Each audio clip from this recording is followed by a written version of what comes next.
Akademiks can't ride no wave. I've seen you post, and yes, I have, put up some videos.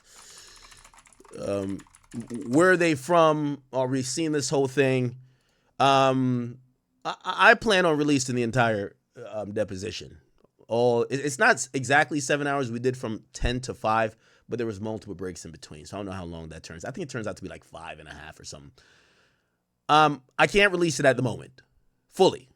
I am going to play some of it. I'm not going to release it at the moment fully because I was made aware that I was introduced or privy to some quote unquote discoverable materials that's in that case that's under a protective order. Obviously, and I told him there's recording cameras in the room that I'm sitting in. It was going to be recorded. Like everything is, every stream, I have surveillance cameras back there. There's nothing that I'm doing that's not going to be recorded for my safety and everybody else.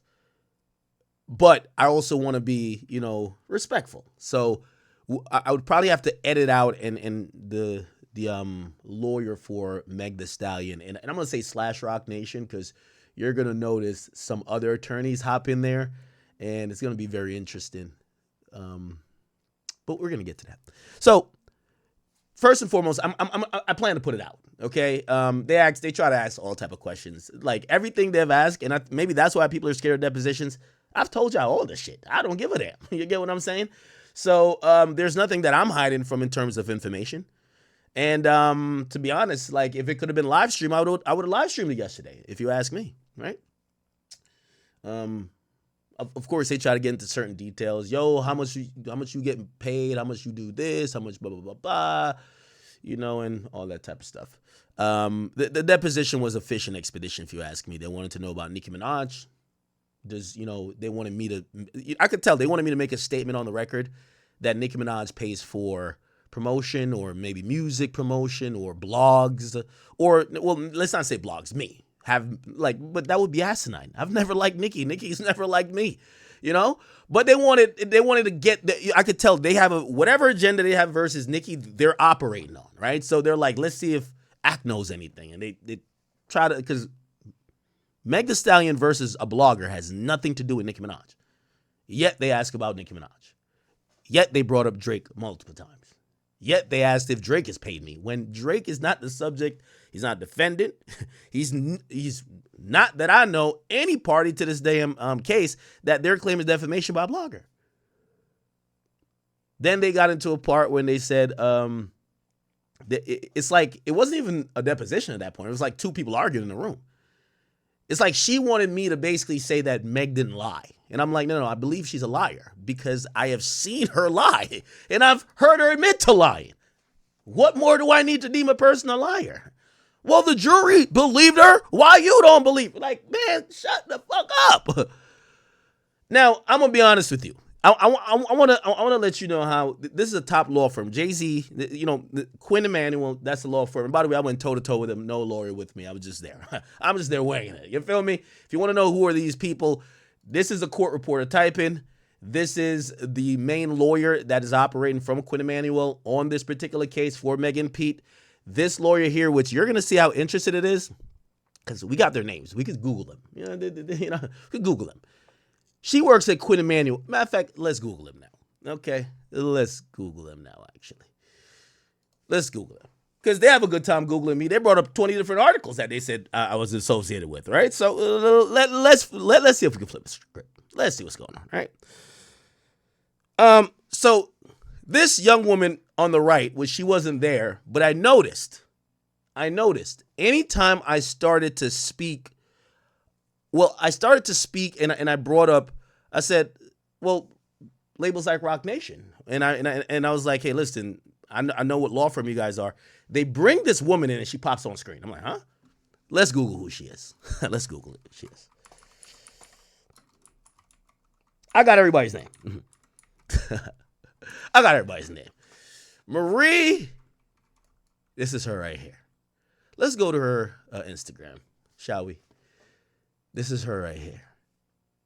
Team Roc. And this is her. What's Team Roc? By the way, she's an associate at Quinn Emanuel. in the Los Angeles office. She joined into Team Roc. What the fuck is Team Roc? Oh, okay. Okay. Okay. Team Roc. Probably don't have to look too far to figure out what Team Roc is, okay? Don't have to look too far to see what Team Roc is, okay? We don't have to look too far. We don't have to look too far. But anyway, remember, by the way, I asked them because they wanted to clarify some things up front. Do you know who Daystar Peterson is? I said, I know him as Tory. I said, but I'm confused. I thought this was a case having to do with Milagro Grams, a.k.a. Milagro Cooper, versus Megan Pete, a.k.a. Meg the Stallion. Why are you saying if I'm familiar with Daystar Peterson? Is he a defendant? Is he a co-defendant? No. But they just wanted to ask about him the whole time. Who else? Who else did they ask about? So I tell them, I say, well, Roc Nation's name keep coming up. Are they involved in this? And they're like, oh, they're not a plaintiff. It's only Megan Pete. But clearly, it's the same office that works in both. All right. So I'll start off by there. Right. So we have Big Ak, lawyer who thinks she's like, I don't know who she thinks she is. Then this is another lawyer. She's like the exhibit girl. And then she's the Roc Nation, like whatever. And then there's a bunch of other lawyers. They're all in there. Like I can see the chat. They're all in there. I can imagine whatever. And this is the good old court reporter. I believe her name is Annette. She's a really nice lady, okay? She told me to slow down a few times. I was speaking too fastly, okay? But it's all good. She's a great woman. Now, before I get to it, and by the way, again, because I got to piece up how I could even play this. I got to piece it up. Because I don't want to, cognizantly, and I would never disrespect the court. So even though it wasn't told to me by a judge, it was told to me in a deposition proceeding that certain exhibits that they would show me, whether it be text messages that they received from turned over cell phones or whatever, those particular things are under a protective order. So I can't show you those things, guys. I can't, and I won't. And even though I just have raw footage that I'll be able to go back to, I have to make sure, and I'm going to do my utmost best because I don't want to show those things. There's nothing there anyway, I'm going to be honest. But I want to make sure in me showing you guys, and by the way, I told them, I said, hey, listen, I understand what a protective order is, but if you ask me a question, did you walk your dog today? I definitely plan to go online and tell them, you asked me if I walked my dog today. So questions and conversations that doesn't seem to contain privileged material that you're presenting to me, those things I am absolutely finna go, like, this ain't secret. You ain't about to, y'all ain't about to, Roc Nation ain't about to kill me in secret. Y'all gotta kill me in public. I'm sorry, okay? And I'm saying that tongue in cheek. Anyway. So that happens, but before I get to, I'm gonna start playing a few things that maybe you guys would care about. I ain't gonna lie. Roc Nation might have sent the B squad, man. Yo, you might have sent the B squad at the boy. If y'all gonna send the squad, you might want to send the A, okay? Might want to send the A squad. The A squad gonna be the squad, all right? Because also, I'm thinking, why y'all want to put me in a deposition when y'all know I have the biggest mouth in hip-hop history? Pause. That sounded crazy, huh? Okay, let me just put this here, like that, and that, like that, and like that. Okay. Now, first and foremost, so after hour five, I'm doing my little thing. I got, I had a little bit of essential water. I came in with a plate, like a cookout, start eating, wash it down with some Gatorade. Bored me a little bit, so of course had to, go get a little cup of, some essential. And didn't matter. I was still sharp as a knife. So we get to about like hour five. They're hoping I'm exhausted. I could tell. You see, these motherfuckers work on the clock. They're trying to get out of here. I'm like, we got content. I'm good. Nigga, I canceled my day. We got bomb tent. We're here. Don't you worry. I knew you niggas was doing some fuck shit All I had to do was just sit back and let y'all expose yourselves and expose your angles. I've been waiting for this moment. Because when I tell every nigga in the industry that Roc Nation be doing all type of fuck shit, they're like, what are you talking about? Jay-Z's a good guy. I'm like, I ain't saying nothing about Jay-Z. That company, they're only on fuck shit. So, I'm sipping, but you know, still sharp as a knife. Anyway, it gets to one point. This is hour 5. They're exhausted. They're exhausted. Yo, Big Act is... Listen, chat, I could stream for 12 hours talking to myself. You think 5 attorneys gonna get me? Nigga, I'm talking their ear off. Yo, they get so tired. Remember, they're working on the hour. Each of these lawyers, like for a big law firm like this, they might be getting $1,000 an hour, $1,500 an hour. Just do the math. Look how many lawyers they got on here, and just say 1,000. Let's say everyone's getting $1,000 an hour. We all spent 7 hours. 7 hours, 7,000 per person. Meg and Roc Nation or whoever probably spent about $21,000 to talk to me. And don't worry, I felt we got content, so I'm good with it. Because I was like, damn, the lawyer's getting paid. I'm going to get paid out for this. We got bomb 10. Here we go. So, hour 5, chat. They're exhausted. They don't like working too long. I'll clock in for a good 24. I'm good. So, they asked to put up an exhibit and say, hey, exhibit girl, could you put up an exhibit that we want to show Ak? They fucked up. Shorty, instead of putting up the exhibit, shows her screen. And I see the chat. I see the chat of the conversation happening with the lawyers. Oh, you want to see? By the way, when that happened, I had a nice smirk on my face. I said, I made a little timestamp. Don't worry. I'm going to come back to it. Here's a screenshot here. Bang! Quinn Emanuel, look at this. Y'all done fucked up now. Here, I mean, oh, they put up the wrong thing. Y'all done fucked up now. Look at all these motherfuckers. Okay. Look, I don't know why they talking about OVO. What is OVO? I don't know why Quinn Emanuel in their Slack, I think this is Slack, is saying OVO. I don't know. Then the other one says, Marie, good. I got more than we thought we would on that. Just make sure you're sharing the right screen. So she did it once. And the other ones are saying, yo, you shared the wrong screen. Like, you got to come on. Like, we're getting paid $1,500 an hour. We got to do this right. Meg, yo, we're bleeding Meg's pockets. Let's come with some results. Okay? Bet. You know, they did it again. Watch this. This is how I know I was getting on their skin, chat. Look at this shit, chat. Look, I'm talking their ear off. They said, if he won't shut the fuck up, I'm never getting through this. Yeah, I had a lot to say.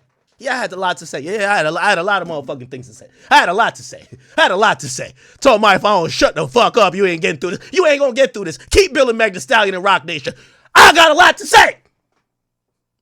Nah, homie, listen, yo, but today, cuz, I had time, cuz.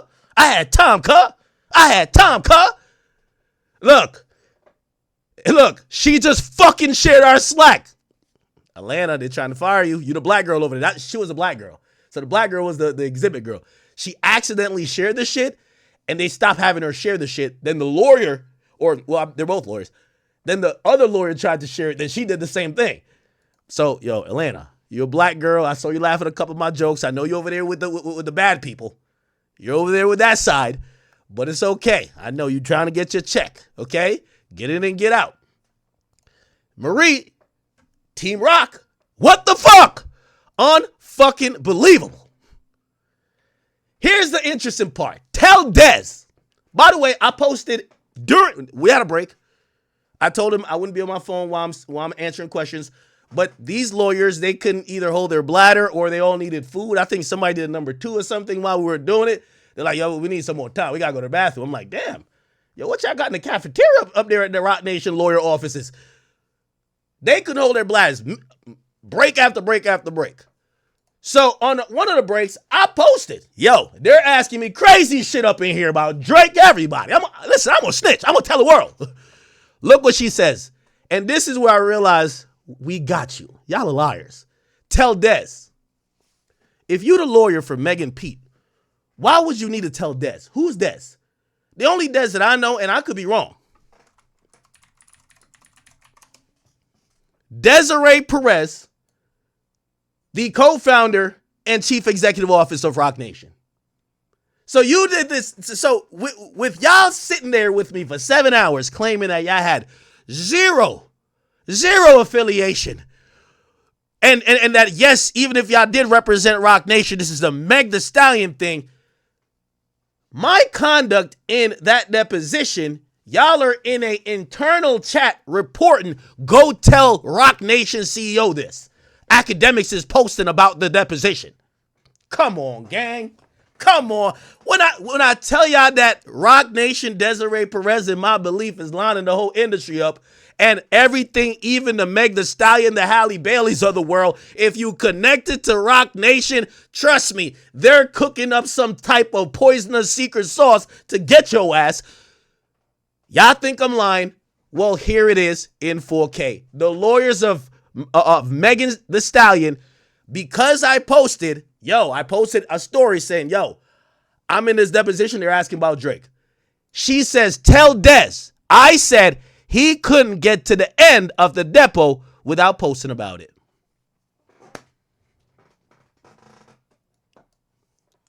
All these names, it'll be interesting to figure out who these people are. Kayla Fleming, Julian Scholem, Joseph Bashi. They're probably pretty good. They're probably pretty good guys. I have nothing wrong with Quinn Emanuel, but I could tell that Roc Nation is a puppeteer pulling them strings. That's not on to y'all, chat. This particular deposition, I'm not a defendant. I'm not an involved party. They claim that I might have discoverable evidence. That's why they've subpoenaed me. And the subpoena required me to do a deposition that they should have been asking me about my knowledge of any information that could help or hurt the defendant or the plaintiff. And the people they asked me about was people like Nicki Minaj, Drizzy Drake. Hey, did Drake ever pay you?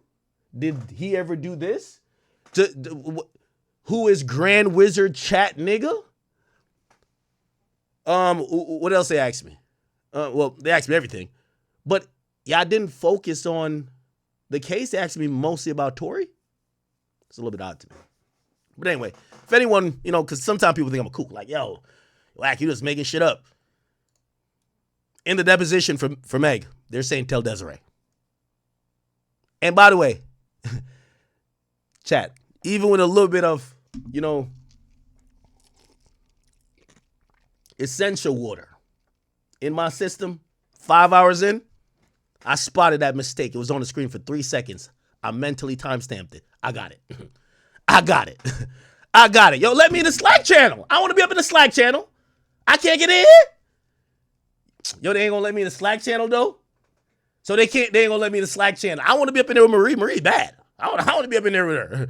I want to be up in there with her. Look at this. Anyway. So let me see what I can share. Let me see what I can share. These people, man. These motherfucking people, man. Let's see if we can start like this. Hey, how you doing? Oh, you want to see how I pulled up? So I pulled up, chat. I ain't even gonna cap with you, chat. This is how I pulled up. This is how I started. This is how I pulled up. Hey, Mr. Allen. Hey, how you doing? You hear me? Yeah, can you hear me okay? I hear you. Okay, great. So we're gonna get started and ready to go. Food was banging. Amazing.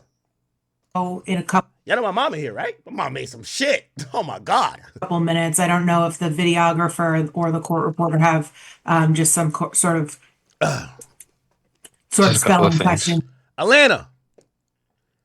I could tell this chick hating on you because I could see. I know you seen it too. Because she talking shit. You made a mistake. She made the same mistake, but she over here cussing you out like you ain't shit. I heard how she talked to you. If they fire you up there, I got you as general counsel of the academy. I need you over here. I need a black queen over here, man. I need a black queen. I need a black queen as general counsel of the academy. Okay? So if they fire you or they play games with you, just get at me, but this offer only lasts for 90 days. Because other than that, I'm going to think that Jay-Z sent you in as a mole to backdoor me. Okay? I got to be honest. I got to be honest. Okay? Anyway. For you before we start, okay? Yes, sir. First, could you give me your full legal name, sir? Livingston Allen. All right. Anyway, it's a lot. So they do a lot of talking, and then they start asking about, yo, what do? You do you stream? What's the dirt? Of course I'm gonna make content out of this. You made me this whole day.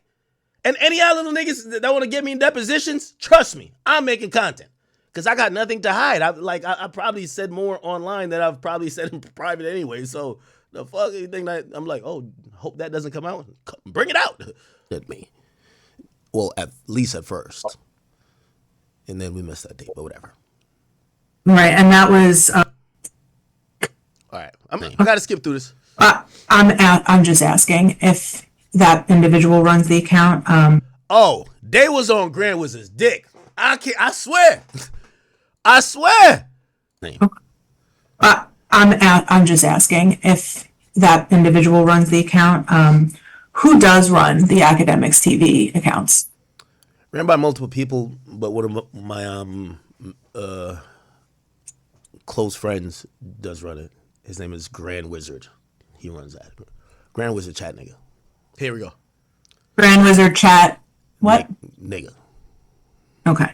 Can you spell that? I didn't get that. Now I thought he was playing with me. What you mean spell nigga? What you mean? You know what that? Come on, stop playing with me. I had to get it right. The last part of the name. Huh? Spell the last part of the name? Look, even the black girl was like, hold on now. NIGGA or we? Even the black girl was like, hold on now. Hold on. Hey, Atlanta, I don't know if I'm saying your name wrong. Them white people up there, I could see. Yo, even the black chick was like, wait, hold on now. What the fuck? What we doing? What we doing? Yo, she on her Anthony Fantano shit. Close friends does run it. His name is Grand Wizard. He runs that. Grand Wizard chat nigga. Keep watching Shorty in the left right here. I fuck with her. Grand Wizard chat. What? Nigga. Okay. Can you spell that? Can you spell it? Oh, nah. This is that Jim Crow shit right here. Hold on now. We gonna do it. I didn't get that last. Look at my face and look at her. It's black. Yo, you see? Black people got a shared consciousness. Even though she's over there working with venom in them, she knows what it is. What you mean? Like, come on, bitch. Like, you playing now. Look, both our faces say the same thing. Look at our faces. What? Look at her face. Her face is like, let me just keep milking Desiree Perez, Meg Thee Stallion, and motherfucking Sean Carter. We over here like, should we call Dr. Dr. Umar might need some bread. I don't know if he's going to come over here. I don't know if Dr. Umar going to come over here. Who do we call when we find some racism now? If we feel like this is about to be some racism, who is the number one person we going to call? Because she was giving the look too. Yeah, she knew what it was. Who were we going to call? I don't know who we call. Okay, anyway. Part of the name. Are we spelling the NIGGA or? I gotta let them know it's NIGGA. You feel me? I don't know if she was trying to figure out if it was an ER type of situation.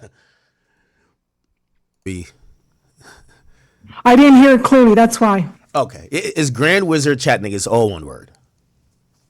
And I think, for purposes of this, With the A, not fine the if I ER. call. Understood? Look, see? Clock it. Clock it, girl. Clock it. Clock it. Clock it. Clock that shit, girl. She know what it is. You know what it is, man. Stop playing. Y'all stop playing. Clock that shit. Facts. We're calling Tory Lanez if this shit went left. Feel me? Yeah. I had to make it known on the record. It's with an A, not an ER. Relax. Call Dago. We gonna call somebody. Here we go. But Yeah, you could tell. Nah, I ain't gonna lie. I'm fucking with Shorty, though. I ain't fucking with Shorty. I'm fucking with Shorty. Still.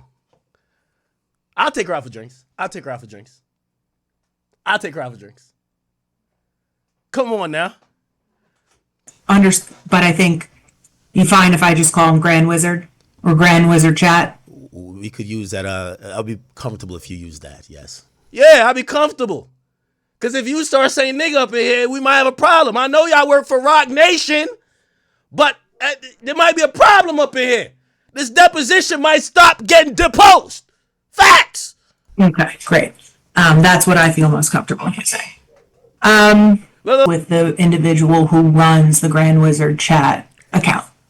He was a huge supporter of mine, going back for probably over 10 years. And I've always, embraced the audience as you guys helped me build the platform. The platform belongs to you as well.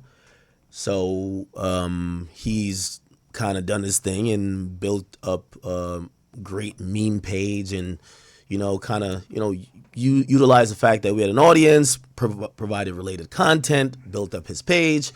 And then eventually at a certain point, I was saying, hey, listen, I got to do a million things. I got to stream. I got to do these. I got to do business calls. Okay, I'm not going to play everything. Listen, Grant's my man. Y'all know Grant's my man. Okay? Let me try to I'm going to get to, I don't know if I can show everything. I'm trying to skip through. Yeah, so they show my Instagram page. They could become members and all. Okay, so they start asking me about money. They say, how do you make money? I say, bro, I'm a streamer. I work with labels. I have other businesses, but you probably only care about the businesses online, and they only did. And it was mostly about, okay, well, I work in the music business, and I am a entertainer, right? So I'm explaining the streaming. There could be memberships, donations, whatever. So there could be donations. Yeah, okay. So I'm explaining what streaming is to them. Then we get to me and said, hey, listen, we have a new artist. They're signed to this. So, and by the way, listen, I'm not one of them niggas who be like these people who be acting. Remember I used to get on Adam about that. Yo, listen, I tell y'all I promote artists. And I tell y'all I get paid. I get paid for consultancy. I get paid. I work in the music business. I'm telling y'all this now. There's no secret. I promote. I consult.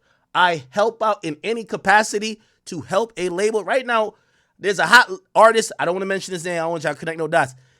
Him and his label done fell out. They're at the point where lawyers are getting involved. I just got involved in a situation. I'm trying to make that situation amicable. Both sides only respect me. They don't want to talk to each other. All right, cool. I'm going to play marriage counsel. I'm going to try to get y'all together that y'all could get the records out, that if contract could be fulfilled, there's going to be a fee for that. I'm sorry. I've always said that. Like, brother, what do you think I am? Jay-Z, the biggest capitalist. Nobody got a problem with him. So, like, nigga, I don't got to hide what I do. I could tell y'all what the fuck. This record label that we have signed, and we wanted them to get some positive press for music. So we negotiated an amount, and they got some Instagram coverage.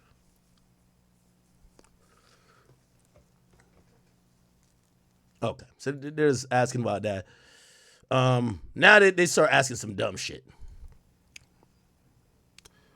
I'm sorry, Mr. Allen. You can continue if you. Oh, I have been as well. Can't tell you what, can't tell you, and it probably wasn't directly. Like, okay. I have. So they start asking me, well, who have paid you to promote their shit? Now, granted, they really just want to get names that they could, like, because this is going to be posted. This is another thing. This is going to be posted. The transcript is going to be posted publicly. They wanted to be like, Ak is in a deposition saying that Drake pays for promotion. That's what they want. Now, if it was the truth, I would say it. But it ain't the truth. Here's the thing with this lawyer who I had to ask her, like, towards the end. Have you really been in court? Because, like, you seem like more emotionally arguing than actually, like, trying to factually say something or factually ask something or get to the facts. You almost seem like you want to testify more than me. Because she would try her best to elicit certain answers. And here we go about the idea of paying for promo. Empire Music Distribution, they're independent. Also Create, they're independent. However, so it's basically telling them every label I work with. Like, nigga, ain't a label I ain't work with. But I hope you get the drift. Okay, I'm gonna go back a little bit. You've pimped and I've said that. I pimped the record industry. I'm very proud of it. The music industry. Oh yeah. Do you remember talking about that? Yeah, well, I don't remember it specifically, but if I said that, it was more of their labels, whether with their knowledge or not. Mm-hmm. That So who are the 10 artists that you were thinking of in that moment that you could tell somebody? it probably was artists I was maybe not getting along with. So whatever artist that might have issues with me at the time, I was letting the audience know that this is a very interesting situation when we're going back and forth because I've done business with their label and most likely for them. And usually at times I've had to turn down business because I've gotten into it with an artist just out of integrity. For example, me and an artist named D Savage, we weren't getting along. They tried to pay. By the way, I try to not name drop people. They wanted me to name drop big name. I could tell. I try to not name drop people because, again, I want people to take these headlines and run with it. And I'm not trying to embarrass no artist, by the way. You feel me? I'm just keeping the bean. I say this on my stream too. Pay me to do things or pay me to put things up that could possibly help promote his music, but his money was no good with me because this is someone I'm not getting along with, right? And it would look very confusing if I am promoting someone for money. I'm promoting someone that I'm not seen eye to eye with. So that's the type of, example I was trying to make. Obviously the number 10, there wasn't like, okay, I have 1, 2, 3, 4, 5, 6, 7, but I hope you get the drift.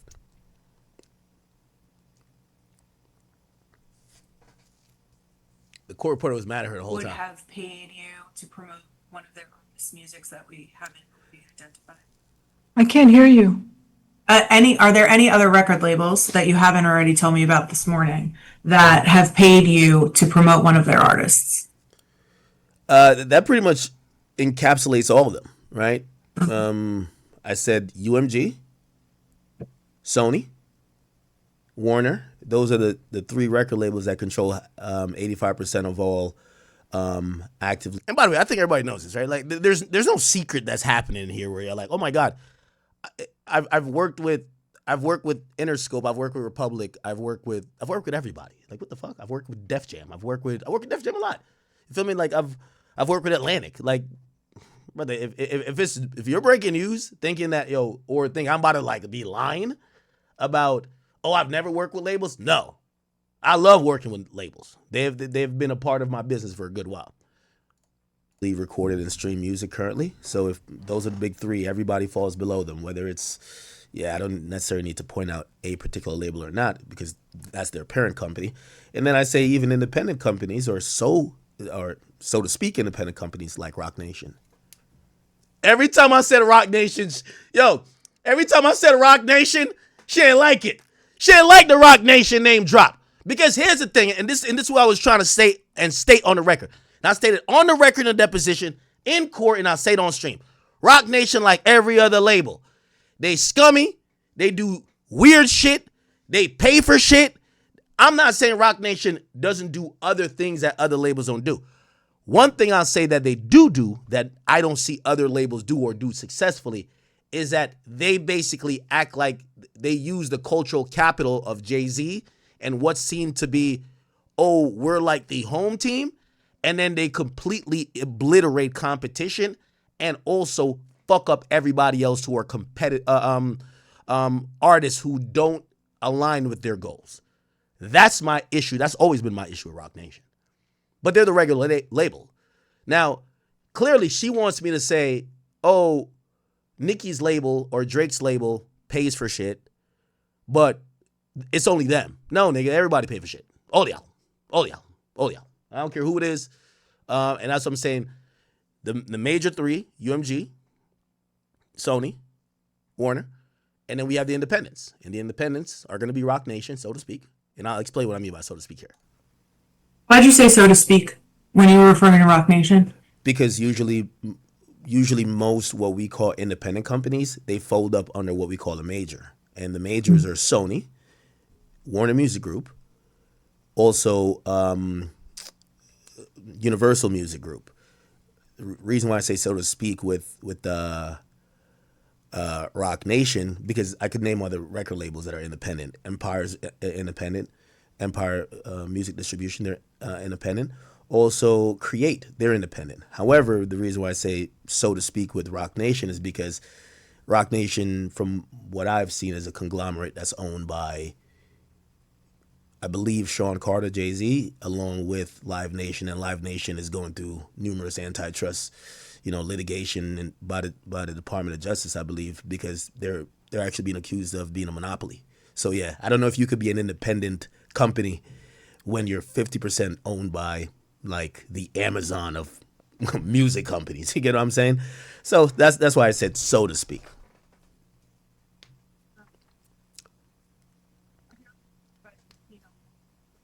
Oh, now they start asking. Yo, shout out to Shorty, man. I like her face. Pause. Well, not pause. Can't hear you. Oh, have you ever been paid by 1501 to promote any of their artists? 15. That's Meg's like former label. 01. Oh, okay. That is Meg the Stallion's or former label. I can't recall. I do believe What about? I've got. By the way, I think I probably did. They had a girl afterward. I think they have paid for Meg, and this is me. Like again, I'm just kind of because I thought about that question. I think 1501, not directly. 1501 paid for Meg's promotion earlier in her career, or especially early on. These artists are gonna go through me. Like I'm keeping it a bean. I think 1501, not directly, but through 300, that paid for Meg. And then they paid for, there was another girl that was like Meg Light. And I don't want to disrespect her, but I forgot what her name was. I think they might have got paid for stuff for her too. I'm sorry, go ahead. And by the way, here's the thing. This is what litigation going to bring. You see, all this shit. Yo, you heard what Drake said, the darkest secrets are coming to light? I got no problem with them. This ain't secrets for me. These are secrets for these artists who act like they just got hot all of a sudden. So y'all can have me in a million deposition. I will sit there and spell out for every single artist who paid and who didn't. I will tell y'all niggas, oh yeah, I ran that budget up. What are you talking about? So I give no fucks. I do believe I've gotten paid to promote Meg Stallion. She's a major artist. I know. Oh, look at her face. Look at her face. Look at her face. Ah! Ah! Ah! Ah!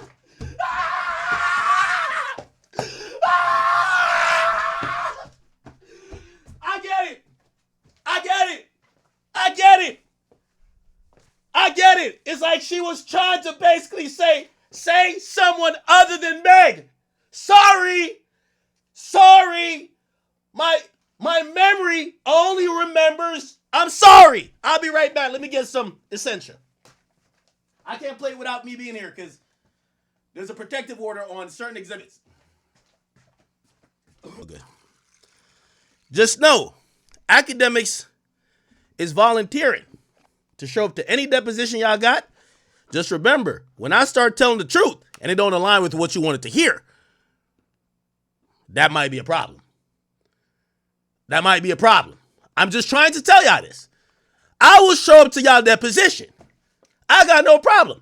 By the way, I could have easily ducked this. Process server showed up to my house 3 times. Last time I said, open the gate, let him in. Open the gate, let him in.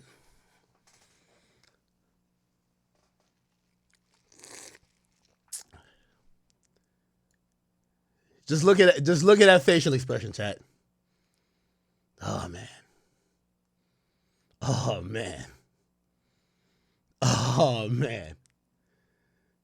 Sidebar. So she now folds up under Warner, but even at that time, going through 300, I know we had a relationship with 300 in that promotional aspect. So Facts. I believe I have been as well. Can't tell you what, can't tell you, and it probably wasn't directly. Like, no, Meg nor 1501. I don't think 1501 ever, we've never invoiced them. So I can't say they've like, here's this amount to promote Meg. But have we promoted Meg for money? Of course. This is a music business. That's why I keep telling y'all. Don't bring me up to y'all little deposition thing and I'm gonna say what's good for the goose is good for the gander. I'm gonna tell y'all the whole truth. Look at her face. She don't like that shit. She don't like this shit. Most of these artists, if they're major artists, they're going to get promotion. We're in the promotion business. We're in the entertainment and promotion business. Yes. I want to put that out there. Big Ack has been at the top of the promotion and promotion, entertainment, marketing, and digital marketing business for, I want to say, I'm going to clock it to around like 2018. That was the time we were done with. I used to do rounds with all these, like, you know, fly out to LA, go meet all them people up there, hear their little digital plans, realize they're fucking idiots. Go over there, go listen to them. Go to Atlantic, realize a bunch of old kooks that run that shit. And the young guys, they're like, we need you to kind of really make it that we could get the shit we need to make it happen, because they don't understand how to promote new artists. Say no more, I got you. Yeah, I've been the guy. I've been the guy. Chat, y'all know the stream version of me. So I'm just keeping it a bean. Don't get mad at me.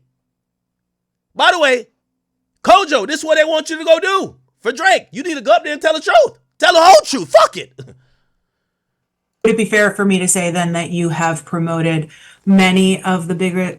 Watch. What? By the way, yo, Meg, you got a rookie for this. Look, I said Meg Thee Stallion. She realized how it's going to look in print, and they're like, oh my God, let's try to get some other names in there. Watch this. The biggest artists on the scene? Here we go. Yes. Okay, so that would include, like, you know, other big rappers in the same arena. So like Drake, Nicki Minaj. Stop it! Oh, because I said Meg and them done did the deed. You say, but haven't you done the same with Meg, with Drake and Nicki? Huh? We gonna keep it a bean. And by the way, if I did, I would tell the truth. I ain't coming up here to lie. And if Drake could I wish Drake could give me like $500,000 to promote him. Nigga, I would tell y'all, I don't give two fucks. And I hope he wouldn't care, because why we lying? Folks like that you've been paid to promote. I've never been paid to promote Drake, which trust me, I'm not that happy about it. Okay, maybe my blind loyalty prevents me from getting that money. Anyway, never with Drake, and never with Nicki, even though I wish I did. Those two. And by the way, I want to stop it here because I know somebody might be like, yo, he says blind loyalty and he says he wish he did. Bro, I'm a businessman. I'm thinking from a business perspective. I want the niggas with the biggest budget. I know a small artist, I know what I could hit him for. I know what I could get out of them. Yo, you just 10 bands. You 5 bands. Whatever. I want the artist that I know got the $3 million budget, because I think I could get $100,000 out of that. Ask the $100,000 man when it comes to the big artists. Of course, I'm a $100,000 man. Let's give back the $100,000. I can't get it from a nigga who whole recording budget, marketing budget, studio budget. It's all $100,000. I can't get it. They're gonna be like, yo, I got $4,000 for you. Chat, we gotta eat. I'm sorry, we gotta eat. Anyway. I'm so sorry. I didn't mean to interrupt. I didn't realize you weren't done. Go ahead. Just those two out of, if you're listening names, I'll tell you the names, but I don't give a fuck. But never those two, So even though I just want to state, hold on. Let's take a breathe and let's slow down. That's court reporter. I'm sorry, Mr. Allen. You can continue if you hadn't finished answering the question. So I'm agreeing. Yes, I've helped and been paid to promote many of the biggest artists in the game. However, when you list those names, you actually list one of the few names that I haven't. You know, and it's not that happy about it, but it just never did. But the majority of other artists you could probably mention, yes, in some way, form, yes. And you said that you weren't so happy about not being paid to promote Drake, and you said it was probably due to your blind loyalty. Are you blindly loyal to Drake? Is that what you're saying? Well, I'm talking about from a fan perspective, because I'm a fan of the music. Oh. So I speak about him. Okay, and I'm gonna chat. For anybody who was confused by me saying blind loyalty, I'm gonna give, and I ain't gonna lie, I remember this analogy because I hit it out the park off the top of the dome. Listen to this analogy, and that's exactly what I mean. It would be more lucrative for me to be this size media personality and have this size platform and never speak about Drake, because then it would have to be a thing where Republic could only get to my platform through money, and because it's Drake, I would tax him. But because I speak about him all the time, and here's the analogy. The analogy is so crazy. Listen. Enough where maybe paying me for promotion doesn't make sense. If someone has a show about a Mercedes car, you don't need in those 30-second ad breaks to continue to promote Mercedes cars.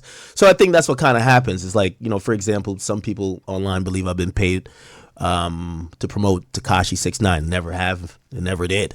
Of course, the reason why I said not that happy about it is because they have huge budgets. Of course, I would want it. However, all of those associations usually pays itself back.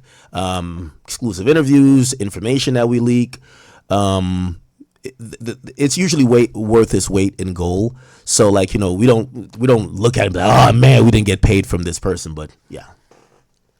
Did you ever leak exclusive information from someone on Drake's camp on his behalf? They're on his dick. Yeah, sure, of course. What type of information have you leaked that you received from Drake's camp? Usually clearing up rumors. That's like about what? It could be, someone. We live in the age of misinformation where fans have now, weaponized lies and misinformation to try to take down someone's. Actually, that sound like defamation. Right? So they would try to make his character look very unsavory or just like he's a horrible person. And, if he's sending out a tweet saying, hey, listen, no, I didn't steal the candy from the candy shop, every 20 seconds, he'll never get music done. So, at times when it bubbles to the radar where we have to talk about it, or I personally, I could be like, hey, Drake, is this true? And he'll be like, hey, listen, here's the proof. It happens a lot with people saying, hey, I know this guy, or I did this. He'll send me his DM with the person. Say, I've never spoke to this person. This person's been messaging, talking to themselves. It's a one-sided conversation in the DMs for 18 years, and now they're claiming X, Y, and Z. So, yeah. Do you communicate with him one-on-one and he gives you that information, or do you go through somebody on his team? I speak with him one-on-one. How long have you had contact with him one-on-one like that? By the way, I want to remind y'all, we're in a deposition for Meg Thee Stallion and Milagro Cooper. They want to know about my relationship with Drake. Huh? I think they might have asked me, yo, Act, did you really buy the 30 body pillows? The 30 Drake body pillows. Them shits is nice. Is it plush? I don't know why they want to know that. I don't know why when I seen a message of their group chat, they're in there typing OVO. I don't know. You got to tell me. I don't know. Right before they say OVO, they're saying, go tell Desiree or Des X, Y, and Z. I don't know why they're saying, who I interpret to be the Roc Nation CEO. Go tell the Roc Nation CEO X, Y, and Z. Then they want to talk about Drake and OVO. I don't know why. But you guys are smart. Use your brain. We've kind of had a relationship where we speak directly. I don't know, going on maybe 6, 7, maybe 8 years. Can we go off the record for a minute, please? Okay, all right. I'm gonna. Okay. So they take bad breaks. They come back. Let me just take this off for a second because I want to play now. Then fair for me to say that you've never been paid any compensation, whether crypto or any other medium, for posting specific content or not posting specific content. You've only been paid to promote music. Yes. Objection is the form.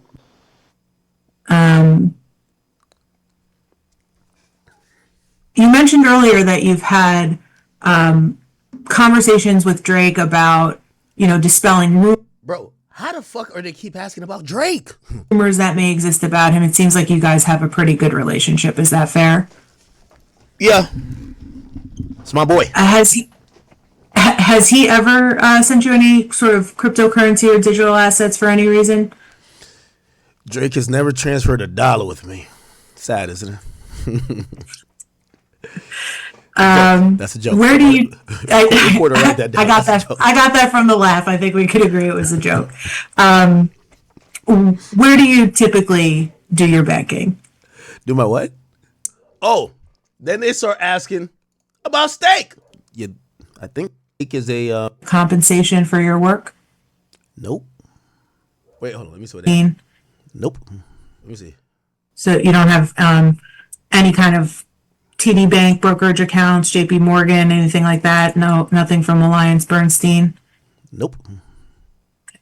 Do you have any joint accounts with anybody through which you receive any kind of compensation for your work? Nope. What is stake? Eddie, Roc Nation on your ass too. Roc Nation on your ass too. What steak? I don't. Hello, what are we talking about now? What are we talking about? Yo, Jay-Z, I know you didn't get your gambling contract in Times Square, but if you trying to get down with steak, I put you on the phone with Eddie. Yo, we get you on steak. I know you see Drake running it up. How Roc Nation and Meg Thee Stallion lawyers asking me about steak? Stake is a online gambling company. And it's a crypto-based online gambling company, right? Well, yeah, I think they're based in crypto, but they also deal with, cash, at least on withdrawals. Yeah. And they were a sponsor of one of yours previously? Yeah. Great guys.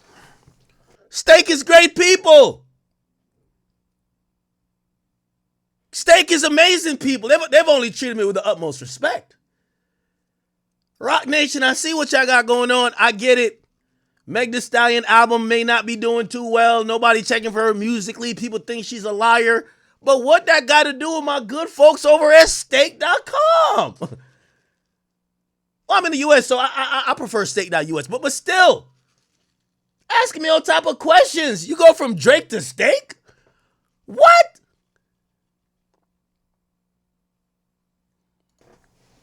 Do you get to know, well, let me back up and ask you a different question.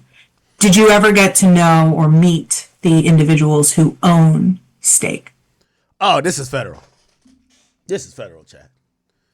They want to know you met the niggas who own the shit. What? No. How did you get connected with the individuals at Stake to be in a sponsor relationship? Nah, this is fair shit. This is fair shit. Fair shit. I'm gonna skip past some of this. I'll tell you what my answer was. I did a deal with Dual Bits back in the day, and after I did a deal with Dual Bits, I think Steak approached me. I'm gonna say it. Just so y'all don't think I'm being weird. I think another streamer introduced me. Do you remember who that streamer was? Fair shit. I'm trying to remember. Who was it? I think it was the Essential one. I didn't recall at the time. I didn't recall. This was years ago.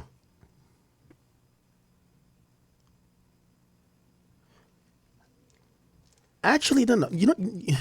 On second thought, I think what happened was I got introduced to a company named Dual Bits.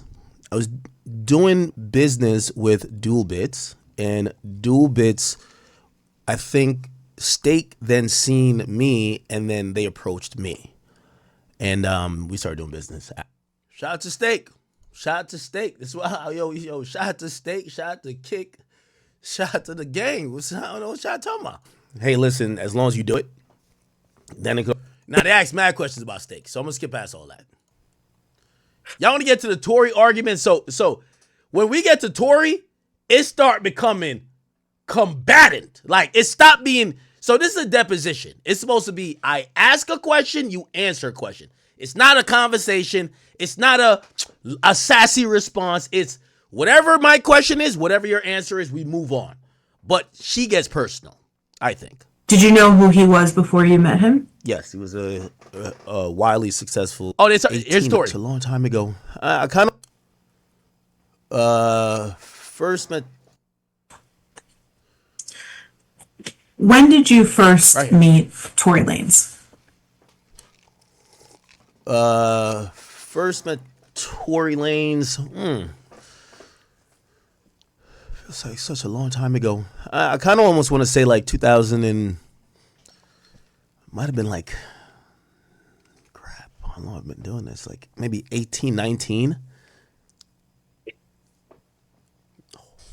Did you know who he was before you met him? Yes, he was a wildly successful music star, someone who I enjoyed his music a lot, and someone who was very ambitious in trying to get the eyes, ears, and attention of not only fans, but even challenge some of the top rappers, including my favorite top rapper, which was Drake.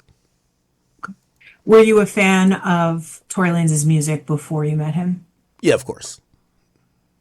When you first had occasion to meet him, was that a result of him reaching out to you or somebody on his team reaching out to you, or you reaching out to his team? They invited me to, I believe, a show. And I believe that's the first time I met him. I think it was a show. And the show was at like SOB's.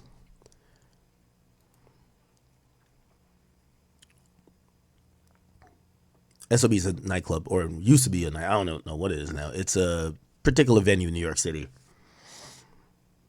And did you get to meet him personally at that show or after the show? Yeah, I was backstage with him. We chopped it up. Cool guy.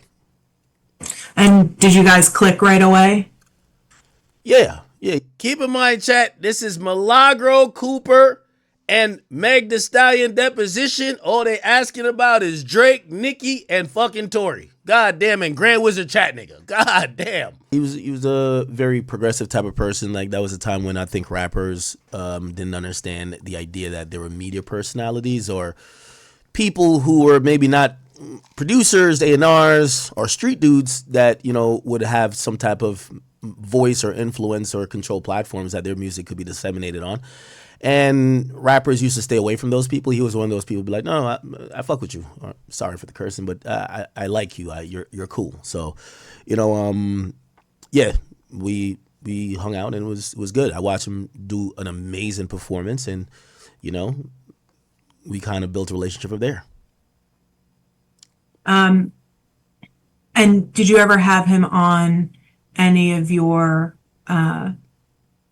Withdrawn? Did you ever interview him or otherwise have him in as part of any of your streams? Yeah. He used to call in at times to just kind of like, you know, add, you know, context about maybe music he dropped. I've interviewed him on my podcast, Off the Record, and yeah, I think I've done a decent amount of content. We've even back in still in my Fortnite days, like I played Fortnite with him, and they used to pair like, you know, kind of like celebrities with. Yeah, they be tight. I'm gonna get my stories out. Shut the fuck. I'm gonna get my stories out. They just want me to be like, fuck this nigga. Like these pro players, and he was paired with someone. So we were kind of going against each other, like basically, yo, tell Shorty right here, man, we rock with her, man. The celebrity Fortnite game. Yo, Shorty, we gonna get your promotion over there, okay? We like the blackface. So yeah.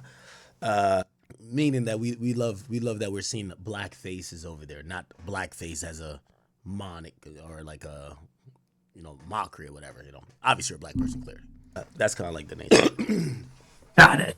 And you said that over time your relationship developed because you were able to hit it off so well. Is that about a fair approximation of what you were saying before? Yes. So you guys had occasion to go to dinner? Never went to dinner. Okay. Well, did you have occasion to hang out with one another outside of any sort of professional context? Yeah, I've gone to the club with him. I've been to his penthouse in Miami. But yeah. Would you say that you? I'm sorry. Go ahead. I was going to say, would you say that you have a close personal relationship with him? Well, it depends on what we're talking about. So I would say I know him more than most rappers. I wouldn't say that we're best friends. Like, I'm pretty sure on the list of people that he would call if he had a problem or issue or he needed someone to talk to, unless it was music in nature, he's probably not calling my phone. So it's one of those people where, like, you know how you have work friends and then you have that one friend that you might invite out to the club, but you won't go everywhere with them. So it's like, he's like, she don't get it. A work associate that is a little bit closer than others because we have hung out in other capacities, yeah. But would I say I'm one of his closest and bestest friends? Absolutely not. Would I say he's the same to me? Absolutely not. But would you consider him a friend nevertheless, even if not a close friend? Yeah, of course, yeah. Has he ever confided anything in you and you in him? What? I mean, I don't think men really just get on the phone and like just start going off like, hey, listen, I got something to confess. But yeah, we have off the record conversations. Like off the record conversations might be like, yo, what do you think this rapper is gonna do first week? Yo, hey, what did you think about this record? Yo, what do you think this move should be? And honestly, and being very clear with y'all, when I talk to rappers, there's only the only exception is probably Youngboy and Cardi. They're the only two people that when we're having like real conversation, obviously off the record conversations, like most of these guys, they know about numbers. So like we might be like, damn, what you think Baby finna do? What you think so-and-so finna do? Damn, who you think the hottest rapper is right now? Like, because they care. Like that's their profession. It's like a sport. Like we're all in the game, bro. So yeah, that's most of my conversations off the record with rappers. Like, you know what I mean? Like we'll be like, nah, this nigga is still popping. I'm like, nah, he falling off. But these are off the record conversations. That's what I'm talking about. For this person, you know, because again, a lot of times we're picking each other's brains, trying to strategize on how to, do whatever we could do to kind of like progress and excel in our respective fields. So yeah, we've had off the record conversation, not necessarily, oh, he's confided in me X, Y, or Z. And just for clarity's sake, I think we all know the answer to this question, but as a lawyer, I have to ask certain sort of foundational questions. Mm-hmm. You're aware that Mr. Lanez is incarcerated today? Yeah. Okay. Unfairly. During the course of his incarceration, have you been in contact with him? I have spoke to him. Have you gone to visit him? No. Have you spoken to him mostly on the phone then? Yeah. And that would have been through the jail provided calls? Or the phones, rather? I'm not sure how they were how those calls were facilitated, but I did speak to him, and always had good words for me, and I always had good words for him. But I think it was because I heard that little jail. This is a collection call or whatever it is. So I think that's what it is, but I can't be sure all the time. Anyway, yeah, we've spoken a couple times. Has anybody spoken to you on Tory's behalf while he's been incarcerated? Tory's behalf as a what? Sort of as an intermediary. Has anybody ever said, oh, I spoke to Tory, he wanted me to give you this message? Something to that effect. No. So with Tory, if I'm going to assume that doesn't mean music-wise. So I'm always privy to many people's releases. Like, for example, Offset's dropping music. His label just hit me, do you want the album today? That's not talking to Offset, right? So I wouldn't consider any conversation of the sort talking to Tory. But there's never a time where someone says, yo, give this message to Ak, which has nothing to do with music, right? So, this is why I have to like explain these relationships, because me communicating with an artist or communicating with someone on behalf of an artist, I wouldn't necessarily say that's communicating with them, but I do have communications that usually include music, because anytime he's dropped music, right, and I've always, he knows I'm a fan. I want to know when it's coming out. If we could get a window of early release, let's do that. There's people that he employs that usually serves up, I guess, music to the DSPs or whoever. Yeah, they would handle those type of things, but no one particularly has ever said, hey, Tory needs to pass you a message. No. When you do speak to Mr. Lanez on the phone during the course of his incarceration, what do you talk about generally? Well, I try to be the window to what's going on out here. So, we'll talk about the latest thing I'm posting on Instagram. Like, hey, yo, this just happened. I was just like, in the midst of like the Diddy trial, I think we had like a conversation. I was like, yo, this is crazy, da da da.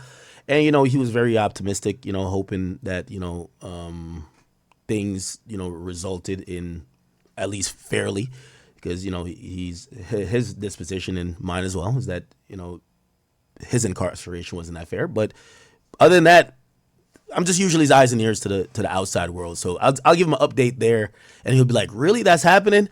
And, sometimes I'll tell him about the latest debates I've had, because he's a very spirited and, won't say necessarily opinionated, but really smart and witty when it comes to music industry type things. So, if I could get a quick debate out of him, I would.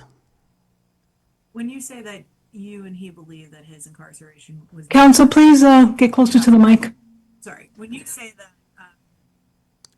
let's try this again. When you say that you and him have had conversations about his incarceration not being that fair, you're referring to Mr. Lanez's incarceration? Oh, no, I didn't say we had conversations. I said our disposition. I think we have similar dispositions. I didn't say we talked about it. It's about it. I said, I along with him believe he's incarcerated unfairly. I mean, I think we don't need to have a conversation about it. He has filed multiple appeals, and me personally, I have, in my personal opinion, I think his incarceration is BS. When you say BS, you mean bullshit, right? Yeah, and unfair. Yes. And by unfair, you mean unjust? Yes. And by unjust, would you say wrongfully convicted? Yes. What's your basis to believe that he was wrongfully convicted? The basis would be, I sat through and watched, in hip hop, I cover the majority of trials and the majority of cases. And I not only have to do that, clearly I'm not a lawyer, you are, but I review all of these details, court transcripts of all these testimonies. And I thought the burden of proof was on the prosecutor to prove beyond a reasonable doubt that Tory Lanez was not only in possession of a weapon, but shot Miss Pete. And I had a lot of doubt. There was a lot of doubt that I thought was more than reasonable. So under that premise, I don't see, or I couldn't stand behind a decision to put somebody in jail for 10 years when there's more than what I believe is reasonable doubt that he didn't commit these crimes. So, from there, I'm not gonna agree with any type of incarceration of him. Did you reserve your opinion with respect to whether or not Yo, she's so tight. She's so tight by this. I don't know why. you thought that there was sufficient evidence to sustain a conviction against him until after the trial concluded, or did you speak on it during the duration of the trial? Oh, definitely spoke on it during the duration. When people are watching me give an opinion or cover a trial, it's definitely rooted in how I see it, mixed with, hey, listen, these are the facts.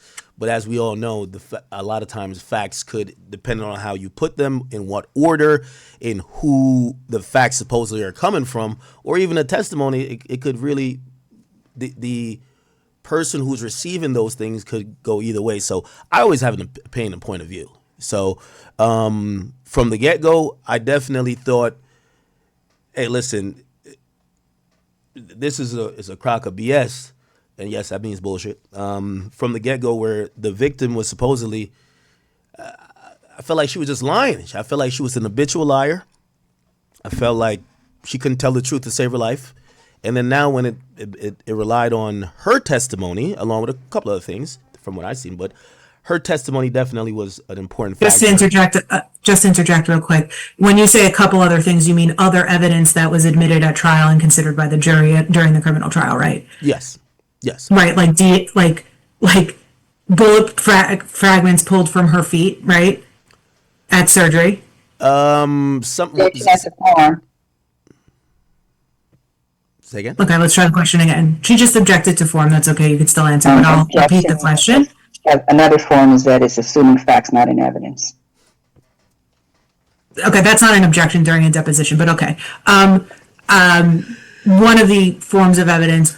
By the way, that's Milagro's lawyer. So Milagro lawyer sits through all depositions because her client, this is a fact-finding situation, and anything I say, whether to help her or hurt her, she wants to be able to at least object that maybe some questions are inappropriate or she's leading or whatever. So that's Milagro lawyer talking in the background. Was metallic fragments that were pulled from Miss Pete's feet after surgery that was admitted into trial, right? Yes. Are we? I mean, I could broadly lay out why I feel that way, unless you're trying to get me to agree or disagree with each single point. The point of, and I'll sum it up for you. I'm gonna think someone is a liar when they get pulled over by the police and they tell the police I stepped on glass, and it doesn't come out later until you're mad. And I like to stay out of people's I used to call it dick and pussy business. That's how I, colloquially refer to these things. When people get mad and they're in their feelings because they're having sex and they're in what's really a relationship that might be domestic or, however turbulent in nature, I like to stay out of those things because people's objectives change over time. So if I was supposed to believe this person who ends up being the star witness, when she first gets pulled over, she stepped on glass. If I was supposed to believe her in trial, when she now hates this guy, and we all know, and again, I'm saying we all know, but I'm saying it from just a societal perspective. Listen, there's no girlfriend that's going to have a bad breakup with you and then go say, this guy is the best guy ever. Stories are always going to change, perspective change. Then she says, no, he shot me. So again, I'm going off of those things, and I like to believe women. So when she tells me one thing and then she tells me another, I don't know what to believe, right? And to me, that's doubt already. That's doubt. Okay. Well, let me ask you this question. At the end of every trial day, did you download the Belt to ass. This is Roc Nation's finest. This is what they got going on over there with Meg Thee Stallion. Yo, these lawyers just got three little letters at the end of their name saying they passed the bar. They talking dumb shit. Really, they doing it for the check. You know what's crazy? I guarantee even this girl right here, this lady, she probably a decent young lady. This is her gig. She got to do it to go get her money. I don't know if she has kids or she definitely probably has a family. Bro, they don't give a fuck, bro. If me and her was at a bar and I had nothing to do with the case or whatever, she'd probably tell me, I don't give a fuck about this Meg Thee Stallion shit. I'm just over there getting my bread. But I got to argue. That's my job. These lawyers don't believe what they're saying, bro. They're saying what they think. They're saying what they're paid to say. That's my client. Let me just try to wrap you around in legalese that you're going to look stupid. Now, she tried it with me for 7 hours. And chat, I'm going to let it play. I'm not cutting it right now because this is raw conversation. We got about 18 more minutes of this. This is Tory and Meg shit. We're straight talking about it. And if you in chat, y'all going to be able to tell me, this lawyer really gave you belt to ass. But I think it's the opposite. Y'all are trying to get me on the record to say that I was just capping on my streams and in the media and I don't believe it. And I sat there and told you this chick is a liar. She is a liar yesterday, today, and I think she'll lie tomorrow. And I don't believe her. And this is why I have all the doubts about the particular case. She tried to sidestep me. Classic debate tactic. Well, the jury, they were there and they said this. Do you accept the verdict? That's basically saying, do you accept the jury's opinion? Of course I accept the verdict because I'm a law-abiding citizen of the United States of America and we deal with law and justice. We, of course, are going to accept that. We're not going to do a January 6th. We're not going to fucking go break Tory out of the jail. However, it doesn't mean I have to accept that they made the right decision. That's the point. She was heated. It's like the Roc Nation Meg Thee Stallion propaganda. I thought y'all were here to find facts out, not to question me and try to change my mind. But let it go. Scripts of the trial proceedings for that day and review them? Not every before you posted. By the way, chat, I'm still on chill mode. Right now, I'm on zone 2. I'm in gear 2. I ain't even really amp it up because I ain't think this chick was really trying me. I'm like, come on, I do this for a living. You a junior associate or whatever over there, they ain't even send Alex Spiro. If they send Alex Spiro, and I do mention him in this thing, if they send Alex Spiro, I knew they sent the big dog. They ain't send the big dog. They sent the pup. They sent the pup to spar with. You can't send the pup. Y'all sent the pup? Come on, man. Before you streamed about them? Not every day. That trial, we relied on numerous people giving their in-trial assessment of what was being presented, entered into evidence, and also all the testimony that was given in that day. Okay. So you relied on somebody who was present in the courtroom to relay their opinions about what was presented in the courtroom to form your own opinions about what happened at the trial, right? Yes. Okay. And you personally were not present in the courtroom during the course of the criminal trial, right? I was not. Okay. And you didn't even go to a single day of the trial in person, correct? No. Okay. And you understand that after the trial, a jury came to a verdict, right? I mean, that's how trials go. The verdicts is usually... Right. And in this case, a jury did come to a verdict, correct? Yeah. Yes, they did. They convicted him. I still That's disagree. right. And they came to that they came to that conclusion unanimously, right? Yes, and I still disagree. Which, okay, but unanimity means that all 12 juror members signed on to the same verdict, correct? Yes. Okay. And that was after those 12 juror members heard all of the evidence that was admitted in the trial, correct? Yes. I completely. So after hearing, just so that we're on the same page, Yeah. after hearing all of the evidence, all 12 individual members of the jury agreed that the prosecution had proved beyond a reasonable doubt that Tory Lanez shot Megan Thee Stallion on June 12th, 2020, right? So I've never argued what the Alan, it's a yes or no question. Yes, I've never, but it's a non sequitur because I've never said It's that. not a non sequitur, Mr. Allen. It's No, it a is question. non sequitur because Objection at the farm. just starting from what I said what I believed. You're telling me what the jury did. Me and the jury are not the same people. So, for example, Understood. OJ Mr. did Allen, get acquitted of murder, but there are reasonable people who believe he did it. I don't have to accept what the jury said just because it was unanimous and they saw quote unquote all of the testimony. Also, I don't even believe that. That's part of his entire appeal. We have What's three part of drunk his people. entire appeal? What's part of his entire appeal? Well, there's evidence and testimony that I think is. Let me lay this out. Meg Thee Stallion is a flat out liar, in my opinion. What's your basis for saying that she's a flat Because out liar? I've seen her say something on Gayle King, and then when it came to being questioned by the prosecutors and being on the stand, she said something different. If that's not a lie, you tell me what it is. Okay, so she was clearly intoxicated that night. I don't think that's a something we have to debate. Kelsey intoxicated that night. Okay, Tory intoxicated that night. The only person that was not intoxicated, the only person I wanted to hear. I don't want to hear from the drunk people. Hey, listen, you see this hand right here? I think my hand is broken. I was drunk. I don't know what happened. The only person that was sober that night was Jaquan, or whatever his name is, Jaquan. He's the person I want to hear. Again, from what I've seen, Tory's team, they definitely fumbled that because they should have had him testify. He didn't testify. But if I'm a person, again, I'm not saying if we didn't accept the jury's decision, we would have went to break him out of jail. And we're talking about we as a collective in terms of the people of the United States. But we accept that a jury, when they do their job, they do their job. So we accept all their decisions. Doesn't mean that we have to agree with the conclusion they came to. I just covered the Young Dolph trial. The guy just got found not guilty yesterday. Everybody who either covered the case or is from that community knows this guy is guilty. But the prosecutor did a bang-up job. That person was acquitted. So again, no one's saying the jury didn't come to a unanimous decision convicting him. What we're saying is, despite that, we believe that he's being held in jail. And maybe I need to define this. When I say unfairly, we don't believe, or I don't believe, that he shot this woman, as the story is presented via how the trial went down.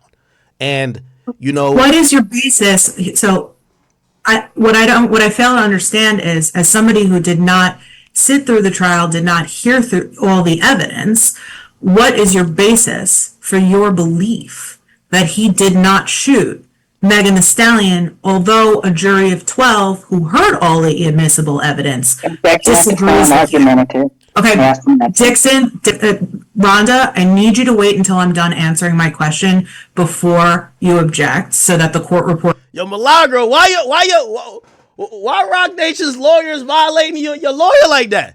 Yo, my lawyer got a big dog this situation. You gotta bully the scene. You gotta, yo, come on, yo. I bully the whole scene. Yo, I bully the whole scene. Yo, I bully the whole scene. as soon as I got up in this depot, like I looked up at all these lawyer names, I said, I bully the whole scene. I said, yo, Oh, it's movie time. come on.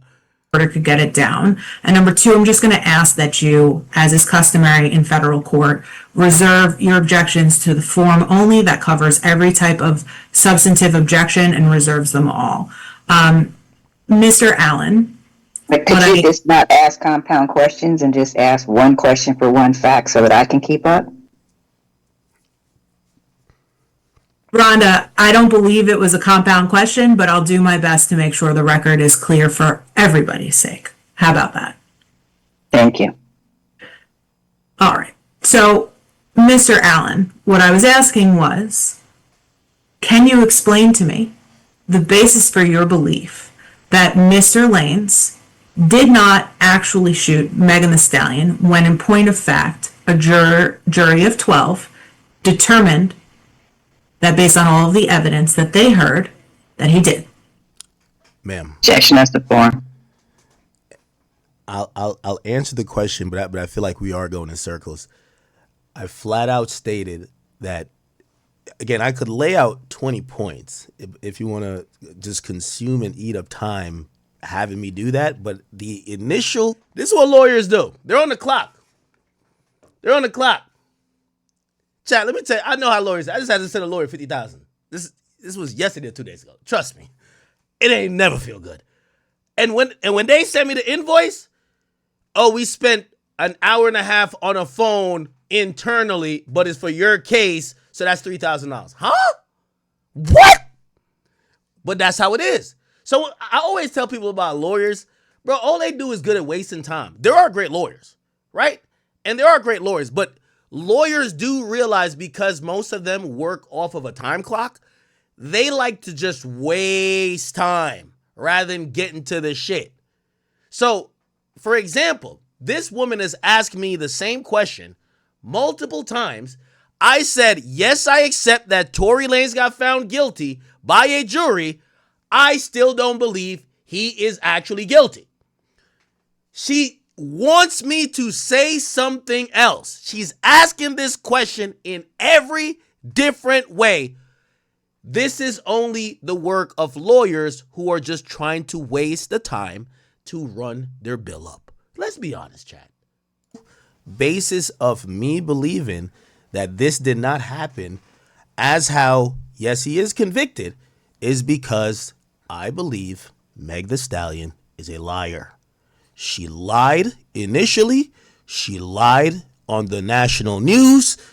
And I am skeptical that the truth finally came out in court. Based on that, there are alternate theories that I feel and is suggested that that is more a, and again, this is from my perspective. So I'm not sitting here saying the jury did not. Okay, we accept. There's alternate theories other than him shooting her that would even substantiate why, first of all, maybe he's just the worst shot in the world. If he's shooting a chick and shot 5 times, not one of them directly connected,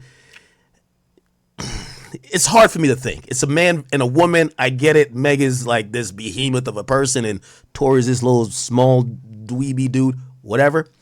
But it's very interesting, and it doesn't make, again, I'm using common sense. I get it. We're not talking about what the jury did. But it is, in my opinion, that Meg Thee Stallion wasn't shot by Tory and that he should not be in jail. Okay. You understand that when a jury determines evidence, they use their common sense as well, right? And I do also agree that two people could think 2 different things. And yes, 12 thought that. I guess maybe I'm the 13th that thinks opposite.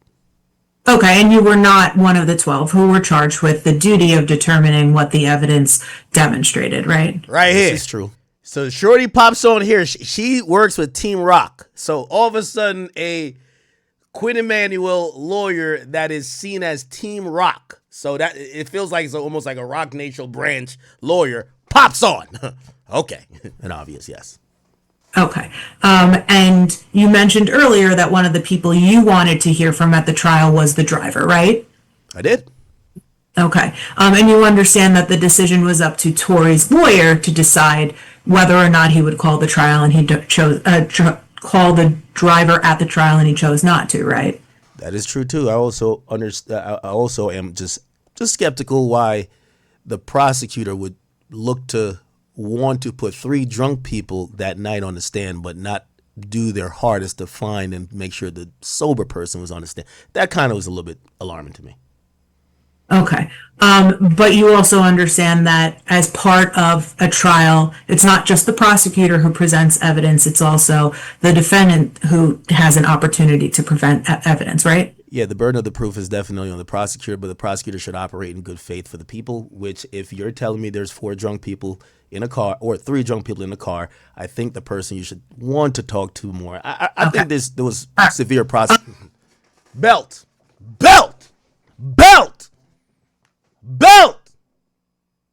I gotta give the belt. I gotta get a belt, chat. Belt. It's belt. Jay-Z, this what you paying $10 million per year as a retainer for? For them to have me for 7 hours looking like scrambling through papers, asking me the same question, just like, come on. Is this what you paid for, Hov? Megan, this ain't what you paid for. You paid for this for a YouTuber that went to college for biomathematics to start giving you belt when you're trying to talk this legalese shit because you think you smarter than everybody in the room. Come on. The belt got to be given, man. You also understand that Mr. Peterson has tried to has filed a habeas corpus petition that was denied, right? I have seen the news of the denial of. I mean, that was always a Hail Mary anyway. The testimony about the driver was part of that petition, right? Yeah, but I believe in the declaration I read from the. Again, I'm not relitigating something. There's a court system. No, I mean, Mr. You're arguing Allen, at this point my opinion. I'm sorry, Mr. Allen. I don't mean to be rude, but I know that you do have to leave at 12:30, and I want to get through these questions. Yeah. Just to be clear, it was about like 12:20 at this point, or 12:15. We went till 5, so there's 5 more hours of this. 5 more hours of this bullshit. To my next question, though, I do want to check with you. Do you need to be off Zoom at 12:30, or do you need to be off around 12:15 so that you can get out of your house by 12:30? I could if we could break at 12:20, I could see if maybe I could get some extra time or whatever. But I think we should break at 12:20. I could give you an update on what needs to be done. Okay, that'd be great. So back to the question I was asking, to be clear, you're saying that you accept the jury's determination, but in all actuality, you don't, because you don't agree with it and you believe that he was wrongfully convicted, right? And you hope that he gets out of prison. Yeah. Right, and you hope that somebody somewhere determines that there was insufficient evidence to convict him and that the conviction gets overturned, right? Yeah, and even if it doesn't, I'll never believe it. To be honest with you. Even if the conviction does get overturned, you would never believe? No, I say it doesn't. I mean, again, the there's, my thoughts are based in what I think is once I think you're a liar, I don't really want to hear much from you. I'm gonna keep it 100. Okay. One last thing about the trial for now, and then we'll get back to it later if need be. But you understand that Ms. Pete talked about all of the instances where she gave inconsistent information and she on the stand before the jury, right? Yeah, I mean, a liar always has a reason to lie. I've never heard. No, I didn't ask you whether or not she had a reason to lie, but I'm asking you whether or not you are aware that during the criminal trial, she testified as to what she originally told the police and to what the truth was on the stand, right? Yes. Okay. And after she testified to all of that, at the end of the day, the jury determined that there was sufficient evidence to convict Mr. Lanez, right? Yeah, that's exactly what. Which is to say that the jury believed her, right? Yeah, well. Objections to form. I would imagine they believed her. I don't know if did we do a polling of all these jurors? I mean, they voted overall. Hold on, Mr. Allen. I think you and I already discussed that the jury came to their decision unanimously. Now what she's doing, and this is why I said, yo, I don't know if Roc Nation got to get Alex Spiro up here. I've been said that I'll sit down with Alex Spiro. Fuck a deposition. Me and Alex Spiro could sit down man to man, and we could have a conversation, an interview. We could talk about everything Roc Nation, Tory. We could talk about, I don't care what it is, because he does represent a lot of interest that seems to be like maligned against a lot of things that I feel like maybe my opinions. Don't send the B squad. You see, the B squad is like these people who are used to dealing with dummies, and what she's trying to do is pass one off to me, saying, well, you know, Meg basically talked about even when she didn't tell the truth, and when she did tell the truth, and how she told everything, and she testified, and Tory still got convicted, right? And I'm like, yes, that did happen. Here's where they thought I was a slow nigga. They're trying to pass this off as, so you have to agree with this. They're saying, so because the jury convicted him, the jury believed everything Meg said. Now, does anybody in the chat or anybody within these the listening ears of this content believe that the jury voted on if they believed everything Meg said, or did they vote on, did the prosecutor prove their case enough? I would go with the latter. They voted on the prosecutor's case. They never voted on if they believe Meg 100%. But because her objective is to make Meg seem not as a liar, and this is what I'm saying, this is a Roc Nation tactic. They brought me in a deposition for me to hopefully say, nah, Meg ain't really a liar. No, I said what I said. She said mad things that I could, again, it would be one thing if like this was some secret shit where I'm like, where it's like, are you sure she lied to you and there's no proof? I could pull up public documents of her lying. Why are y'all trying to now have me change my opinion to say that she's not a liar? And Chad, somebody said, "Act gonna pay his legal fees for this one." Oh, that's always my goal. Hey, any subsequent legal shit, I'm breaking it down on stream because I need to get the bread. So we gonna get the bread out of this shit because Roc Nation. Well, first of all, and I told them this. I said Roc Nation, in my opinion, is bullying Milagro because they're thinking that if they exhaust her finances and she will not be able to put up a proper and adequate defense, that she will at one point fold, succumb to whatever they want her to say, even if it's a complete retraction, an apology, whatever, because they are dealing with, remember I'm telling you, that this deposition probably cost them $20,000. They had 8 lawyers on there. They had 3 of them showing their face. Uno, dos, tres. They all work for Quinn Emanuel, which is Roc Nation and Meg Thee Stallion's law firm. If you think 3 lawyers are getting $300 an hour, you're tripping. This is a top law firm that litigates all type of shit. The standard for law firms like this, especially when they got big clients like Jay-Z and Roc Nation, is probably $1,000 per hour per person when they have to do legal work for that client. This is technically legal work. Trust me, I just seen a bill. I could pull it up on here. It said they did my lawyer sat for a 2.5 hour deposition of, I forgot what it was. I think it was the chick for the dog bite. Some chick claimed my dog bit her.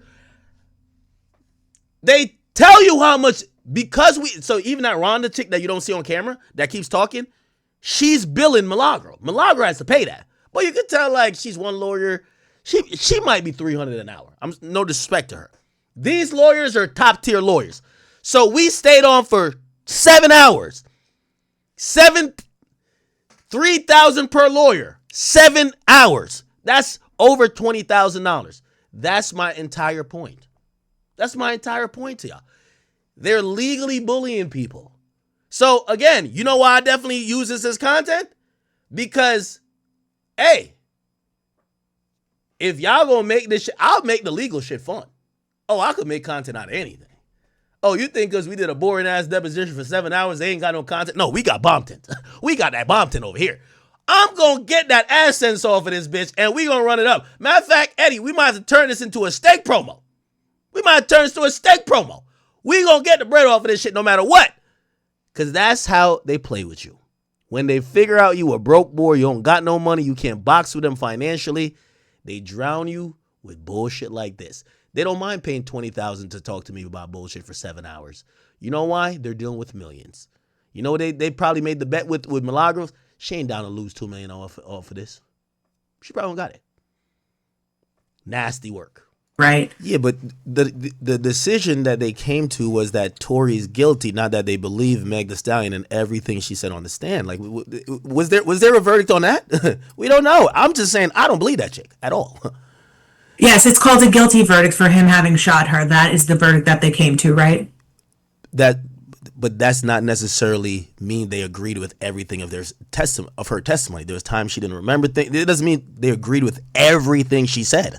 They agree with what the prosecutor alleges, but that's not necessarily means that a guilty verdict doesn't mean.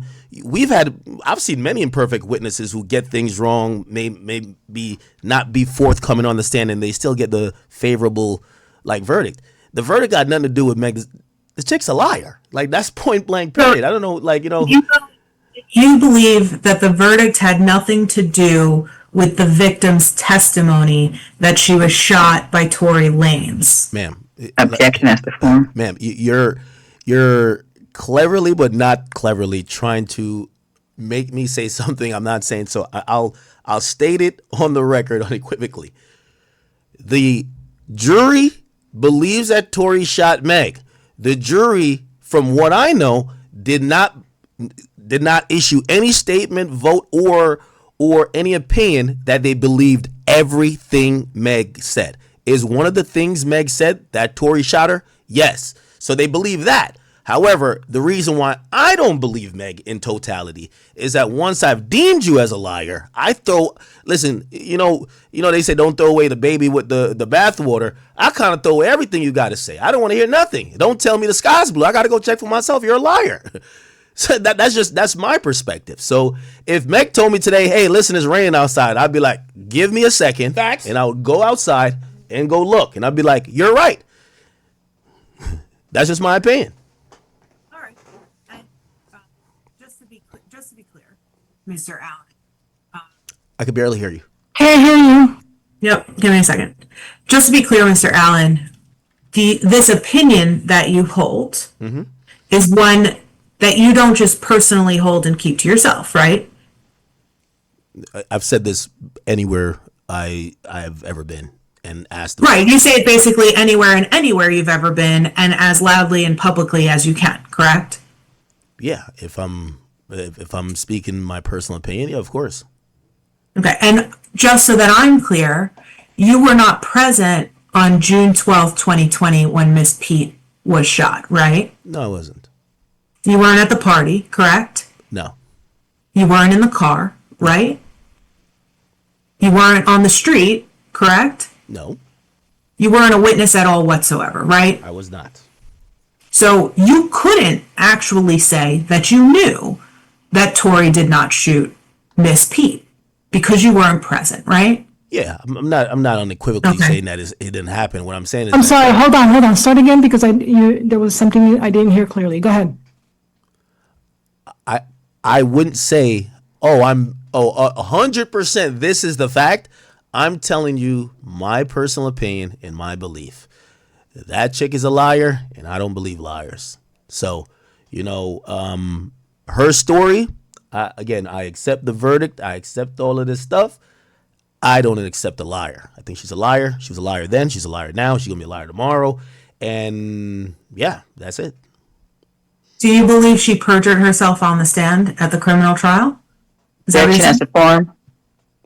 I wouldn't know. That would be something the prosecutors would have to answer. But that, we've rarely seen prosecutors turn back around and go for perjury charges on someone that they needed as a star witness. So I don't know. Again, I can't tell you what the truth is. I didn't really ask you how frequently prosecutors decide whether or not they're going to charge somebody with perjury. I mean, you've been sitting here telling me your personal opinion about this trial and whether or not Miss Pete is a liar. So my question to you is, do you believe she perjured herself on the stand? You're asking me if I think she did not tell the truth? Yeah, that's what perjury means. Okay, I didn't believe her. Not at all. Mm-mm. I believe. So you believe she perjured herself on the stand? Now, that's another, I don't know where they got this lawyer over there at Quinn Emanuel, but I did not want to answer to the term perjury because that's actually a legal and a criminal act. The act of perjury is a criminal act. So if I say she perjured herself, it means I fully believe that she could or should be charged with perjury. Me saying she's a liar doesn't mean the same as she perjured herself. So it's a little like they're using very little nuances, but they want to get like yes or no declarative statements that they could grab to bring to their bigger trial, which is going to be the Milagro thing, or they got other things that they probably are planning. But you could tell how they're desperately trying. Did she perjure herself? No, I never said that. I said she's a liar. Now, if your definition of lying is equal perjury, sure, but I'm not gonna say she committed perjury, right? I'm not a district attorney, right? That's like me saying you committed murder, but then you get found not guilty of murder. Even if you did the murder, you could sue me. So you see these little things and these nuances that they're trying to get off. Objection as to form. Again, I believe she lied before, on the stand, afterwards. Okay. You understand that perjury is a crime, right? That's why I keep saying, don't ask me something as if I'm a district attorney. I'm not a district attorney. You could just ask me simply, do I think she lied, right? Because you said it means if she lied. I believe she lied.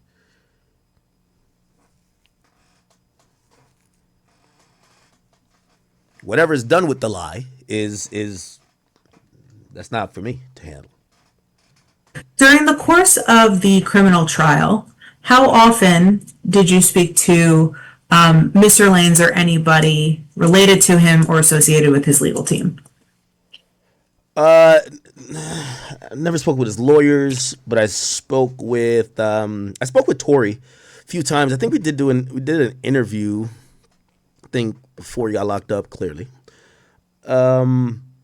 I wouldn't speak to him much, but there were times that we've gotten on the phone. When you did speak to him before he was incarcerated during the course of the trial, what did you speak about? Usually just how he's holding up, music he was planning to be releasing, and that was pretty much it. It was just music and how he's holding up. Talk about the trial itself? No. You didn't talk about the evidence presented? No. Yeah. You didn't talk about whether or not he did in fact shoot Megan Thee Stallion? No. Only one time I've ever talked to Tory about that, and that was right after it happened. And I said, Tory, what happened? And he basically said, hey, I was at a party. She was drunk. They found out I'm smashing both of them. We get in the car. These girls start fighting. And I've said this publicly. The story skips a huge span of time. Even, I've always taken it to mean, so it skips past anywhere where there's an altercation that leads to a possible shooting. And it jumps to the point where, the police are there. Okay? And I've always taken that to mean a few things. I took it to mean, hey, listen, Ak, I'd rock with you. And I'm saying Ak, that's, people call me Ak. I like you, you're cool, but this is not something I probably should tell you because it could be, you could put this out. And I've always taken it from how he described the story as if he was trying to protect somebody, right? And the reason why I thought that is like, I felt like he was also trying to like do this non-snitching thing where it's like, yo, if I tell you what happened or who did it, if I tell you Kelsey shot, like, yo, I'm a snitch. And like, this is also after the, me, him, and 6ix9ine were pretty good, acquaintances right before 6ix9ine went through what he went through. And I think their relationship was a little bit strained. So like, I definitely, that was my opinion. I'm like, oh, he's not trying to be the guy who's like, let me tell you what happened. Because he's trying to leave that information out, maybe to protect someone or just not to be a snitch. So I always took it like that. I never questioned him any further on it. But Mr. Allen? Go ahead. Mr. Allen? Are you suggesting that when you spoke to Mr. Lanez shortly after after the shooting, he was basically telling you in between the lines that Kelsey shot Miss Pete? No, I'm telling you what I took away from the conversation. Okay. All right, and you are aware that regardless of what you took away from the conversation, that your takeaway was wrong, right? Objection. God damn, you might as well just testify, right? Semester form. Again, you're asking for my opinion. No, I'm asking for you to ask me answer whether or not you understand that the takeaway that you got from that conversation is in fact wrong. I don't know if it's wrong. I'm gonna be honest with you. Okay. Are you aware that Mr. Lanez has publicly posted on Instagram that Kelsey did not shoot Miss Pete? Tory posted that? I'm asking you if you're aware. I know his account posted it. Is it Tory? Are you aware of somebody else running Mr. Lanez's account on his behalf? I'd be surprised if Tory runs his account even a quarter of the time. Tory Lanez, like many other artists, when I communicate with them, especially via like say DMs or something like that, it could be any host of people. I'm still talking to a deceased person, King Von. His Instagram messages me all the time because his manager runs that account. I don't know who. Do you believe, Mr. Allen? Do you believe that somebody who's managing or running Tory Lanez's account for him posted "That's not true" when another person posted online that Kelsey was the shooter? Semester form. So I actually believe it's one of two things, right? I believe it wasn't either. That's not Tory on the account, or I think this is more the reasonable belief. I think, to keep it real, Kelsey did it. And Tory been trying to protect Kelsey. I don't know why he don't tell on her. I would have been told on her. That's the facts. You know what I mean? Like, I would have been told. But I think I hope y'all realize I'm the same person on stream as off stream. Bring me in a deposition, a courtroom. You catch me at the corner store, the mall. I'm kind of the same person, Chad. I might speak a little bit. You know, I could code switch a little bit better and use a little bit more. You know, I'll stop using so much colloquial terms and ebonics, so to speak. But I'm the same nigga, man. Tory's not a gang member. He's a guy who's like kind of like quasi street, and I think he's been always like, hey, I gotta not be as forthcoming with this information. And trust me, I listened to all the interviews he had with the police because I wanted to hear him. Like, usually when people get in trouble and feed us to the fire, you just say it, and he was always this vague, and I get it. He's a guy who believes we don't speak about certain things that could be criminal in nature, whatever. And if you ask me, based on, again, you remember you're asking my opinion here. I think if Tory was shooting Meg be dead. We're talking about somebody who's alive and twerking. I think she'd be dead. I think what would happen is she was fighting with her friend over the belt. Yo, Chad, I need a belt. Belt.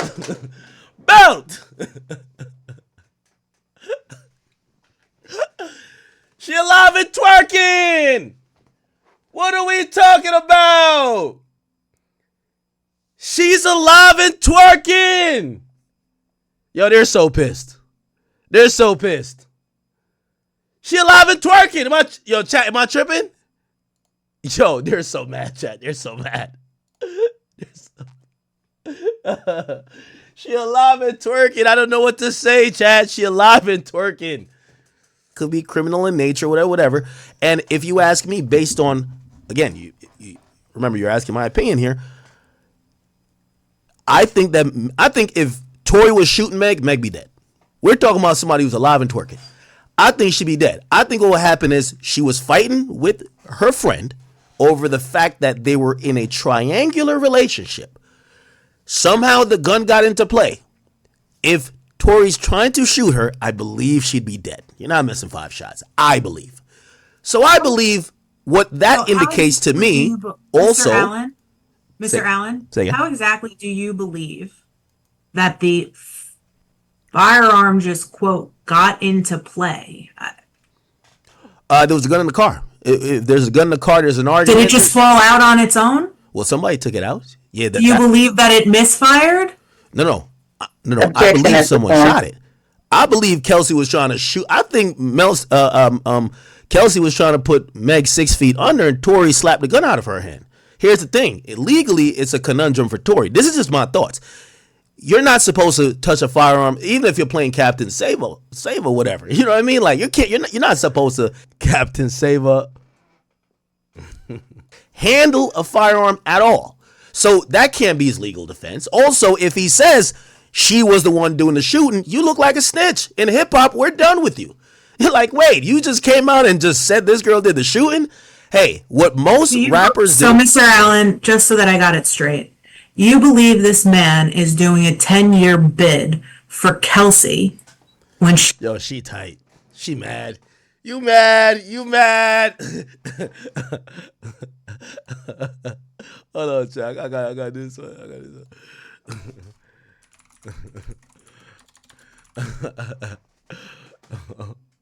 You hurt children. How do you hurt children by promoting to be an entrepreneur and a CEO and to do right? You're looking at a principle. For example. Yeah, hold it. You're looking at a principle. Why you don't want to let him talk? You mad. You let him talk. You mad. Looking at a principle. Why you don't want to let him talk? You mad. You Why you don't want to let him talk? You mad. You mad. Where'd you start? She's the one who shot Megan Thee Stallion. Ma'am, there's a lot of people in black culture that do that. He comes and emanates from that type of place. Yes, I believe I think it's stupid. Trust me. I think it's stupid. You know what I mean? Like him and Kelsey should have bunk beds if it was going to be that. But I do believe that in reality, he was not as forthcoming. He was not helpful at all in the investigation. And once the investigation targeted him, he thought he was protecting her because he's like, no way they're going to be able to say I did it. And then it was able to be at least proven, at least according to the jury. And that's why he is where he is. Did he ever tell you that that's what happened? He never told me. That's the thing. He refused to tell me anything that was in any adverse. Did anybody who was actually present on the night in question when Miss Pete got shot actually tell you that that's the story? No, but just like most people online, we have to use our own common sense. We have no video. Right. What you do is you sit and you.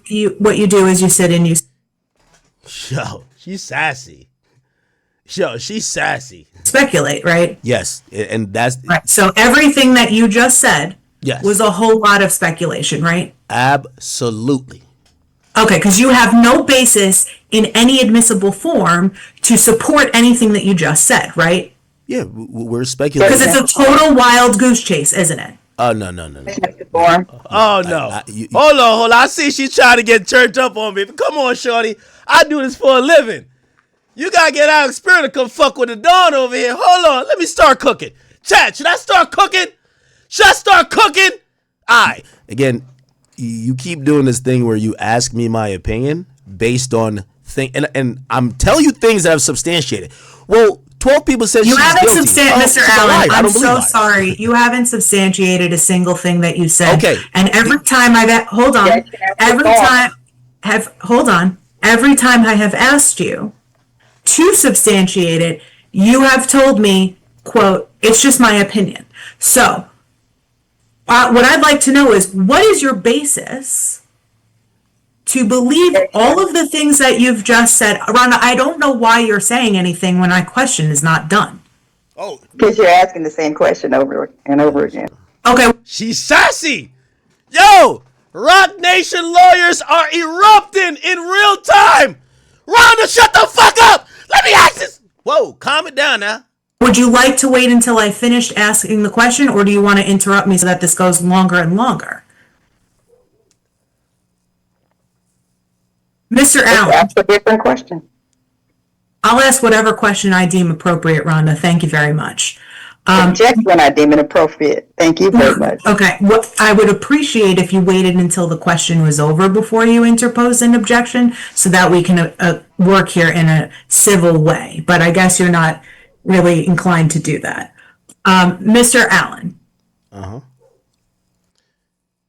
Yo, Meg, this is what you done brought into hip hop and paid for, man. This type of fuckery. It's all good. We got bomb tent. What basis do you have other than speculation, which is what you've said it is, to believe everything that you have just went on about for the past 10 minutes? Ma'am, I've said there's a lot of the story that is going to be speculative. I've came to my opinion on that, and my opinion will rest there on that. I'm not saying that, again, I hear what happened in court. For me, shit got to make sense. You telling me a man who could overpower a woman in a second shoots 5 times at her, doesn't try to, again, it don't make sense to me. I'm going what makes sense with me, and also the fact that one person is a liar, that I could make up my opinion. Do I accept what the verdict is? I get it. But again, remember, you're questioning my opinion. We're not having a question on what was proven in court. That's cool. And it's on anyone. If, for example, I think I'm a very nice person, but there's a lot of people who think I'm not. If their opinion is that I'm not a nice person, I could give them 3,000 facts. Hey, I like fed babies in Angola. Nobody cares. Sir Allen, we're not talking about you. You're questioning me on my Mr. Allen, opinion. we're not talking about what people think about you at all. But you're questioning my We're opinion. not. We're not talking about that at all. We've My been question stuck at was an straight. impasse where I you're think you've questioning my answered opinion. it. I think you've answered it. Here's my next question, which is about you. Have you ever lied about anything? I'm a human. I've definitely told a lie. Yeah. So should everybody say he's lied before, therefore I'm throwing the baby out with the bathwater, can't trust a thing this guy says about you? That's the form. If they want to, yeah. That's Okay. Everyone reserves the right to say, based on your conduct, I don't want to hear a thing out of your mouth. That applies to me on the highest level because I'm a broadcaster. I would love to have a billion ears. But if they said based on your objectionable views, your actions, you told us this and it wasn't true, we don't want to listen to you or we don't believe you, that's on anyone. I completely believe that. Do you believe that somebody who's a public figure like yourself or Miss Pete is 100% immune to defamation just because they are in fact a public figure? No. Objection to form. I want to be respectful of your time, Mr. Allen. You asked me if we could go off the record at 12:20. It is 12:20 now, so that's what I'd like to do. All right, chat. This is a lot of shit. I kid you not. It's a lot of BS. Yeah, I think we came back with another one. Yeah, it's a lot of shit, chat. And then the next one is like 5 hours. Like, I don't even know if y'all want to watch all that. Is it this? Yeah, this is it. Oh, man. Here for the record. I didn't mention it, too. Yeah. But other than that, she's kind of like been absent from my orbit. It's hard to mention it, too. Here for the record, because I think Now, 3 hours into this, they asked me about Milagro. 3 hours. Check this out. So this is 3 hours into it. okay. Did you have any communications, and apologies if I asked this question already, but did you have any communications with members of his legal team during the course of the trial? Nah, I don't talk to his lawyers. Never have. What about members of his family? I don't know nobody in his family, honestly. So you've never spoken to Sunstar Peterson? Well, I've seen from the media that's his father, no. Okay. Do you know who Caesar McDowell is? Yeah. And he's the CEO of UTP, or Unite the People? Yeah. Is that what you understand?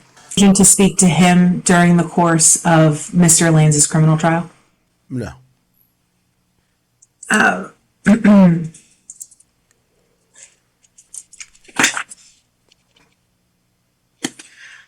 In your communications with Mr. Lanez, since he's been incarcerated, did you ever speak about this case, which is to say the case that Miss Pete has brought against Milagro Cooper?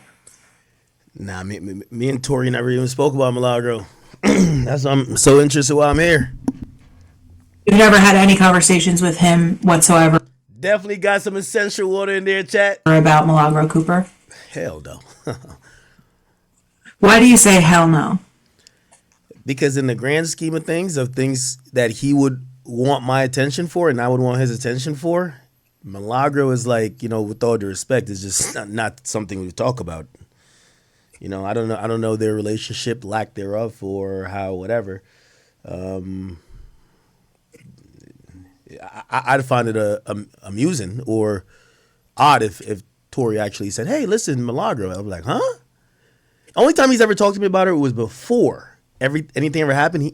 This is after quarantine radio. He said he wanted to do a podcast. No, he had mentioned a podcast too. Me, him, and Milagro. Then Joe Budden mentioned it too. Yeah, they were trying, chat. I ain't gonna cap with you. Hold on, I'm gonna take this off the screen for a second to make sure I don't go to any document. Nah, I ain't gonna lie. They were pissed off. What is it? Why is that? And again, you don't. That's my cursing thing. When in the history of time? Oh, it discharged a few times. Oh, they asked me. Okay. In some street, apparently the car was stopped a little bit into. Here we go. For me to understand, here we go. Especially one that's lying about something that carries that much gravity. Here we go. Okay, shit again. So not only did I believe she was not shot initially, I believe she was not shot by Tory, because if you're not shot, you're not shot. Oh, here we go. All right, let me go back. A person who would lie about the circumstances of. Conclusion of all of the evidence, you maintain the same belief that Tory Lanez did not shoot Megan Thee Stallion. Yes. Okay. From the time between before the criminal trial started and when the criminal trial concluded, did you learn anything new that substantiated your belief that you held previously that Tory Lanez did not shoot Meg and Pete? The biggest thing I learned was that Meg was a person who would lie about the circumstances of the situation. That was the most important part. Yo, she gets so tight every time I do that, bro. Every time I say that, she's so tight. That was not the assignment. The assignment was go get Akademiks on record in a deposition saying, I never thought that Meg lied. I was just over here over whooping just to get some views. No, I don't think this chick is a credible. I think she's a liar. And I think she's a liar based on what I've seen. So I'm a little bit confused by that, Mr. Allen, and I'll tell you why. Because you told me that your belief from Jump Street, that Megan Pete was not shot by Tory Lanez, was based in the fact that you thought she was a liar. So I guess my question is, how did you determine that she was a liar from Jump Street if one of the new pieces of information that you just told me you gathered between the start and the finish of the trial was that she lied about certain circumstances? Again, you're jumbling up two times. So when the incident first happened, I was one of the first media outlets to report on it. It was reported that she stepped on glass. So I believe that she was not shot. Okay? So not only did I believe she was not shot initially, I believe she was not shot by Tory, because if you're not shot by anyone, right? Then after he was then arrested for shooting her, right? And with the conclusion of the trial, with everything I saw, what I then came to with my own opinion is that Meg Thee Stallion's a liar. And I don't believe what a liar says, especially one that's lying about something that carries that much gravity. And that's how initially, and I hope this is good for clarification, initially I believe she did not get shot by Tory, because initially I didn't believe she got shot. I do believe she got shot by the end. I just don't believe it was by Tory. I believe she's a liar. I think that's clear. Okay, and the sole basis of your belief... Belt! Give him belt! That it wasn't Tory who shot her, it was get some attention. I'm going to let this play because I don't think they're going to bring no exhibits up right now. somebody else, some scuffle, is just because you believe Megan Pete to be a liar. No, I said that's one of the biggest reasons. There were just multiple other reasons that, again, not everything was or is either testimony or submitted evidence. Some didn't get submitted into evidence or wasn't testified to at the time. And a lot of it is being a reasonable person saying, does this make sense? And I've always said it doesn't make sense. So again, this is how I came to my opinion. Do you have an understanding as to why certain evidence at whether it's a criminal trial or a civil trial is admitted and other evidence is not? I do. Do you have an understanding as to how the various rules or doctrines of evidence work across the jurisdictions in the United States? I think I have a good Objection as understanding. to form. I think I have a good understanding. Okay. So you understand then, if you think you have a good understanding, that one of the reasons why evidence may not be admitted during a trial is due to reliability concerns, right? I agree. So there is often the case that people talk about evidence that was not admitted to trial, and the reason why it was not admitted to trial is because it was unreliable. I agree. What are the various, I think the phrase you used was various things, but if I got that wrong, you can correct me. But what are the various things that you believe pointed you to your conclusion that Tory Lanez did not shoot Megan Thee Stallion, other than the statement you've made repeatedly today that you believe Miss Pete is a liar? It's a good question. So, for me to understand, and again, this is, remember, and I got to remind you with this because I know what you're going to do. You're asking my opinion, not what's court. You're asking my opinion. For me to believe anything, if right now you told me your dog got kidnapped in the Hudson River while you were on a raft, the first thing I'm going to say, how'd you get on a raft in the Hudson River? Like, I'm going to ask some background questions. So for me, with the entire situation, it's more than just what was admissible in court, is does this story make sense? I've heard the story multiple times. I've heard this story in length multiple times. They go to a party. Meg is invited by Kylie Jenner. She's there with her best friend. She's there with a stylist. Tory eventually gets kind of like almost like a third party invitation. He pulls up and they're all drinking. Kelsey gets pretty inebriated to the point she looks like she's almost blacked out. These are all things that are going to matter to me. Maybe not to the jury. It's going to matter to me. So, okay, all that happens. Meg, supposedly, and, I've spoken to some people that supposedly, they were there or they heard this and third. Meg supposedly was getting a little loud. She got into little arguments, little small arguments here or there. But for me, I took from that, this is a sign of intoxication. Tory gets there. He's a small guy. Even though he's a rapper that probably lives a lifestyle that has a higher tolerance. If he's drinking, and we saw them on Instagram Live in a pool, I could see where his tolerance is going to get him inebriated as well. I believe all three are inebriated. I believe that the bodyguard / the driver, Jaquan, I believe he's the only one that's sober. And again, this is why I keep saying my opinion, because my opinion is going to shape everything. Tory's a man who's screwing two women who did not know that they were, first of all, Meg, allegedly, right? And I'm going off just the reports that seemingly Kelsey has confirmed even on this song. Meg was screwing her man behind her back. Typical Houston chick behavior. You get what I'm saying? That's typical. That's their forte. Trust me, don't ask me, I know. But, so that's happening. They find, now fix them eyebrows. Fix them eyebrows when I'm getting in my streamer mode, because now I'm about to give y'all the story. I'm going to give y'all the story. I usually get paid for this. We usually got about 15, 20K on every platform when we doing this, but now you gonna get it. Roc Nation, you wanted it. I'm gonna give y'all Big Act. Now Big Act is coming home. Big Act just dropped in the fucking deposition. And out, Tory's being extra because he had, and again, remember this is my opinion because this is how I'm coming up with all my everything I'm coming up with in terms of the narrative. Tory had an issue with Kylie Jenner's baby daddy, who is Travis Scott.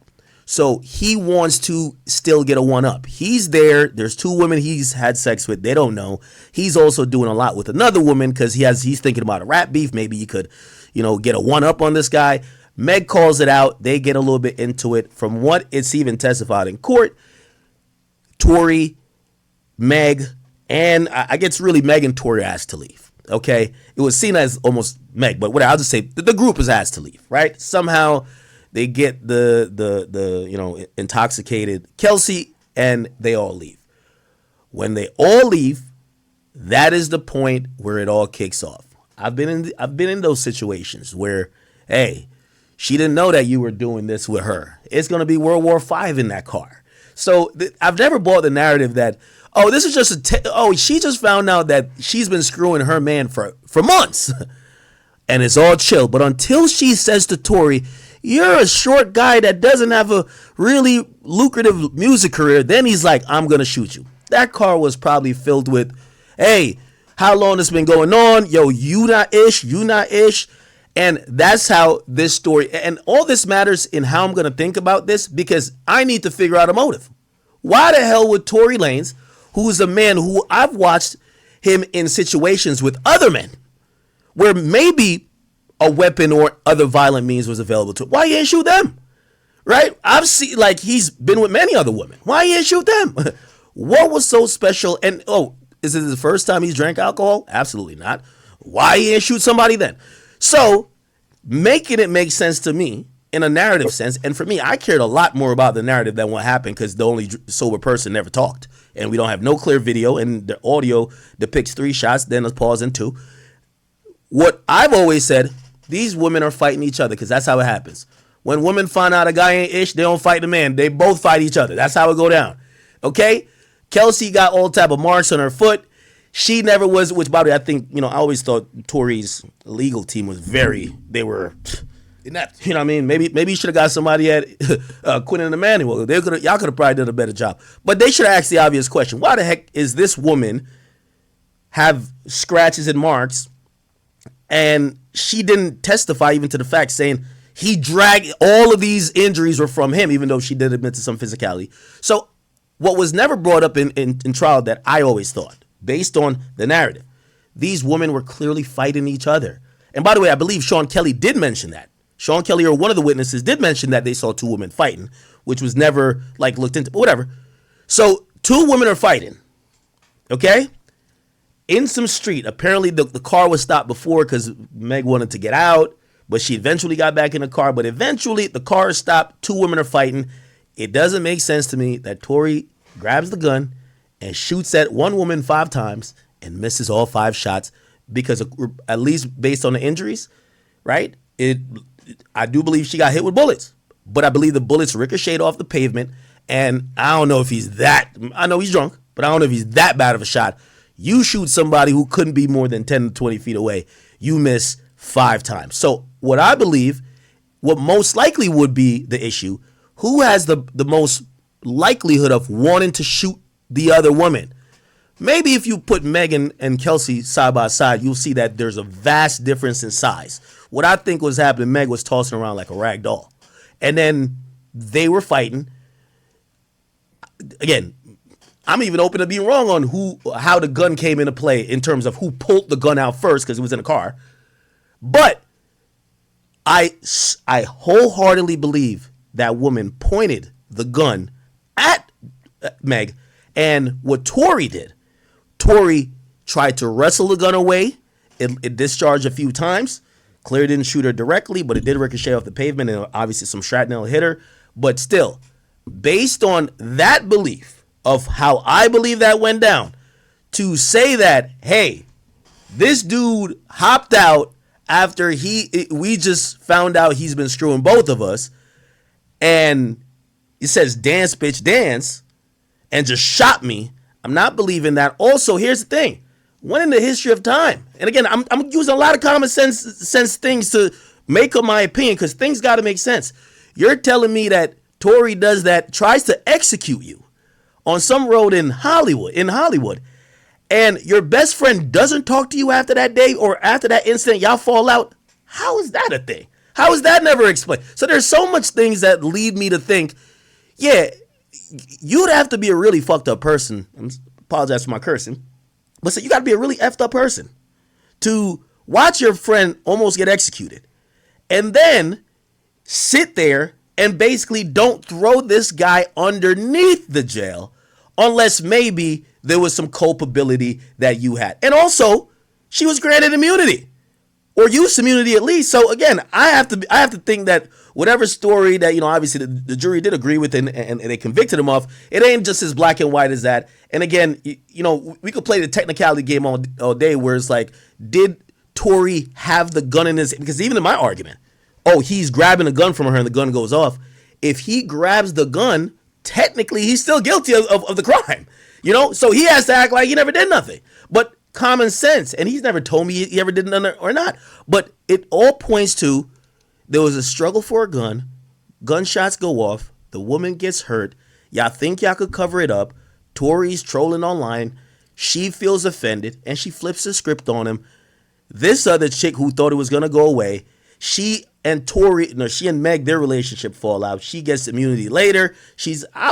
I thought she was trying to protect Tory, didn't protect herself. I don't know what's going on. But one thing I don't believe is the narrative of what Meg, the victim, has been trying to do is say, oh, no, this guy just flat out tried to execute me. I don't believe that for 1 second. And I would have probably believed it a little bit more if she was way more forthcoming saying, hey, listen, me and this guy, we had this relationship, this is how these things happen. Her story didn't make sense then. For me, some of her statements were still a bit inconsistent or jumping all over the place because she never addressed the fight on the stand. And then by the end, I was just like, I'm going to be honest with you, I'm throwing this entire thing out. I think this woman is just incapable of telling the truth. And that's where I'm coming up with that. But those are the other factors or the narrative that has led me to believe, hey, Tory didn't do this or Tory's in jail because of not the reason that we believe he should be in jail for, right? Like, and shoot, I've been waiting. If there was ever a video that came out that showcased Tory just aiming at her and trying to shoot this woman, I wouldn't be supporting Tory at all. Do you think, Mr. Allen, that absent a video, it is impossible to convict somebody of a crime? No. Okay. But the narrative has to make sense. I got it. I've heard quite a bit of an explanation that you suggest has been grounded in You mad. your common sense. But what I didn't hear, and what I'll ask you to provide, is a single piece of any kind of admissible evidence or proof that anything that you just said is true. Do you have it? Okay, so Objection up to form. Shorty's sassy, but that's got to give it a belt still. The belt got to be given. So again, you're once again trying to argue legally about my opinion, but I'll give you a little bit of that. No, Mr. Allen, I'm not trying to argue about your opinion. I'm trying to ask you what the basis for your opinion is. Telling me I have an opinion and I just made it up and therefore it's my opinion and I can have it it's not the case. What I'm asking you is, what's the basis for your opinion? You haven't told me yet. Okay. Do you have one? Okay, so good. So the basis for my opinion, number one, is narrative. I just gave you the narrative. Number two, I do find it rather odd that, and again, based off this theory I have, my theory would have been easily dispelled if they said, oh, we did a GSR test, which is a gunshot residue test, on both Tory and Meg, and voila, she was clean. There was no gun fired in her vicinity, except that was not presented, or I've never seen or heard any evidence of her having been tested and being cleared for, I meant Kelsey, by the way. We're gonna correct that. Any gunshot residue. So that goes exactly to my theory, right? Second of all right, cool. You know, at first we hear this, hey, listen. You're saying that you would have liked to see a GSR test done, not just on Tory, but on Megan as well? No, Kelsey. Did I say Megan? I mean Kelsey. Yes. Megan. Yes, Megan. No, not Megan. Kelsey. I keep mixing up names. Kelsey Harris. Yes, of course. Because in my theory, they're struggling for the gun. Tory's trying to stop it. Right. Hold on, back up. In your theory, yeah, they're struggling for the gun. Yes. That's your theory. Okay. But the way but hold on. But your theory hasn't been proven by anybody, has it? Again, you're asking me. No, it's just Mr. Allen. It's a yes or no question. Your theory has not been proven or disproven to date by anybody. Or disproven. Objection as to form. Or disproven. Let's try this. Your theory. One at a time, please. Your theory has not been proven to be true, correct? Yes, or disproven. Okay. And what has been proven to a jury was what Megan told the jury happened and what the jury accepted based on the evidence, which you don't seem to have. Well, They considered I mentioned evidence of lack thereof. Hold on. Not done with the question. So let's try this again so that the record's clear. I feel like you're testifying here because you're not asking questions. You're literally giving me this chunk of a declarative statement, then asking like, is this yes or no? You're basically like testifying. Mr. You couldn't do Allen, this in actual court. I know it's a deposition, but you know you couldn't do this in actual court, right?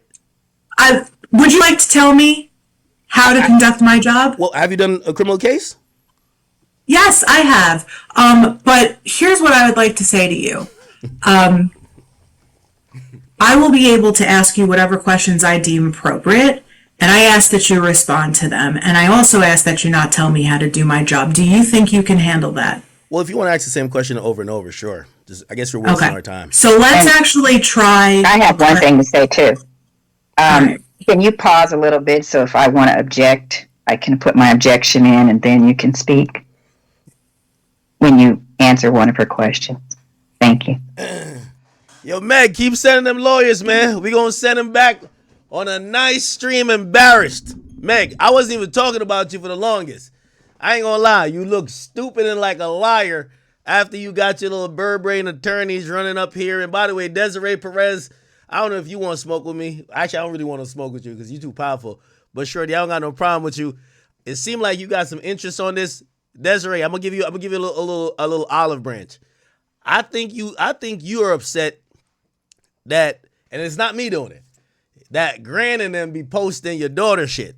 If you hit me directly and say, Act, I will give a truce between me and Roc Nation. We will have no more beef. We won't post about your daughter. I don't give a fuck about that. Okay? So I like to address the real people, but y'all setting the pup over here. She's highly emotional. The eyebrows look like I don't know what's going on with it. She looked like she in her feelings. Meg, you look like a bigger liar today than you did yesterday. It is what it is. I don't know if this was a good look. I just don't know if it's a good look.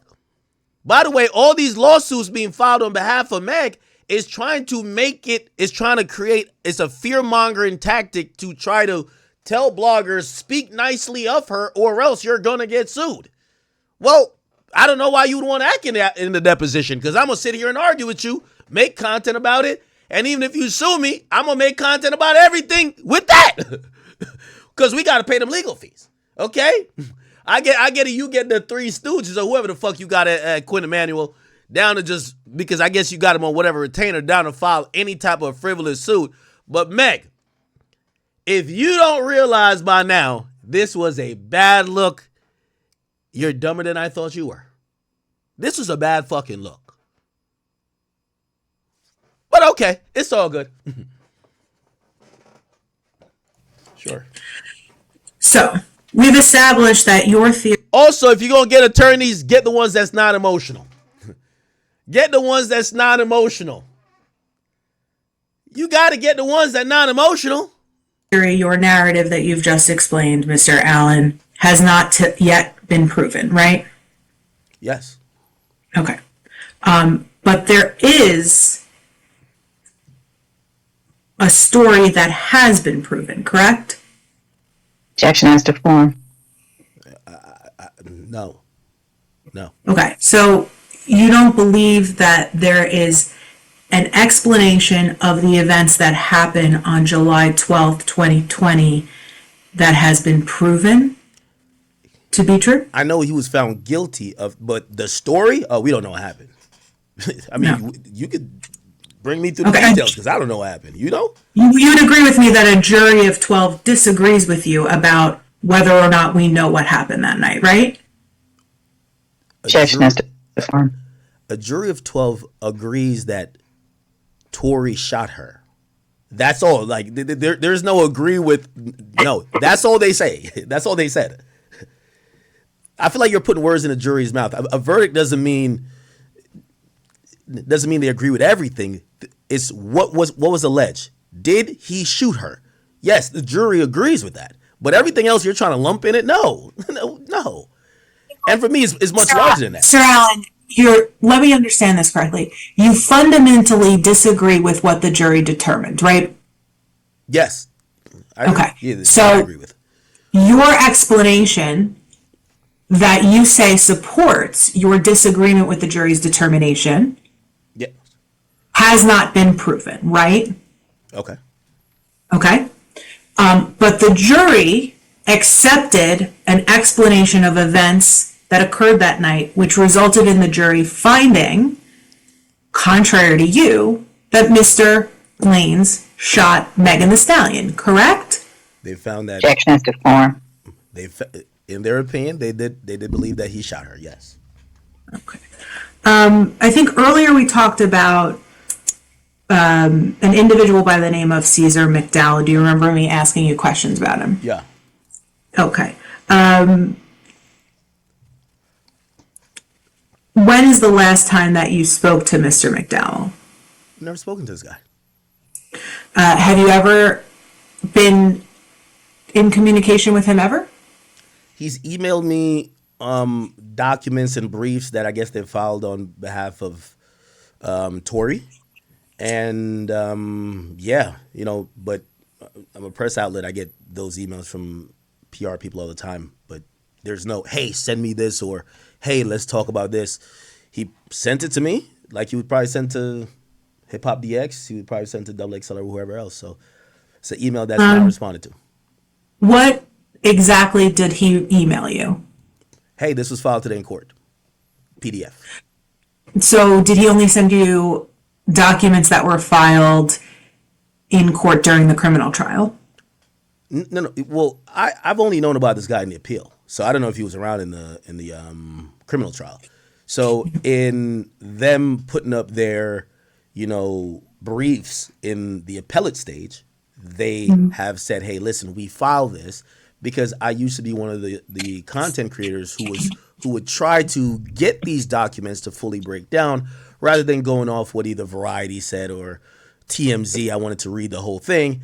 I don't know if he watches me or whatever, but he would just send me the thing that I could just have the document on hand, which I appreciated. When is the last time that you received an email communication from Mr. McDowell?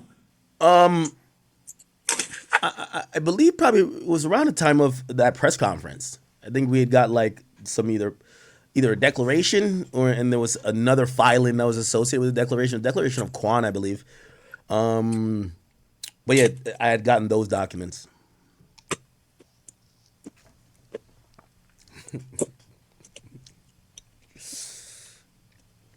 Lena, can we please mark as Exhibit 120? Okay, I can't show this. So that's gonna have the that's gonna have what do you call it again? The thing that's in the protective order. Hold on. I want to show y'all this. I want to show y'all this. This is it.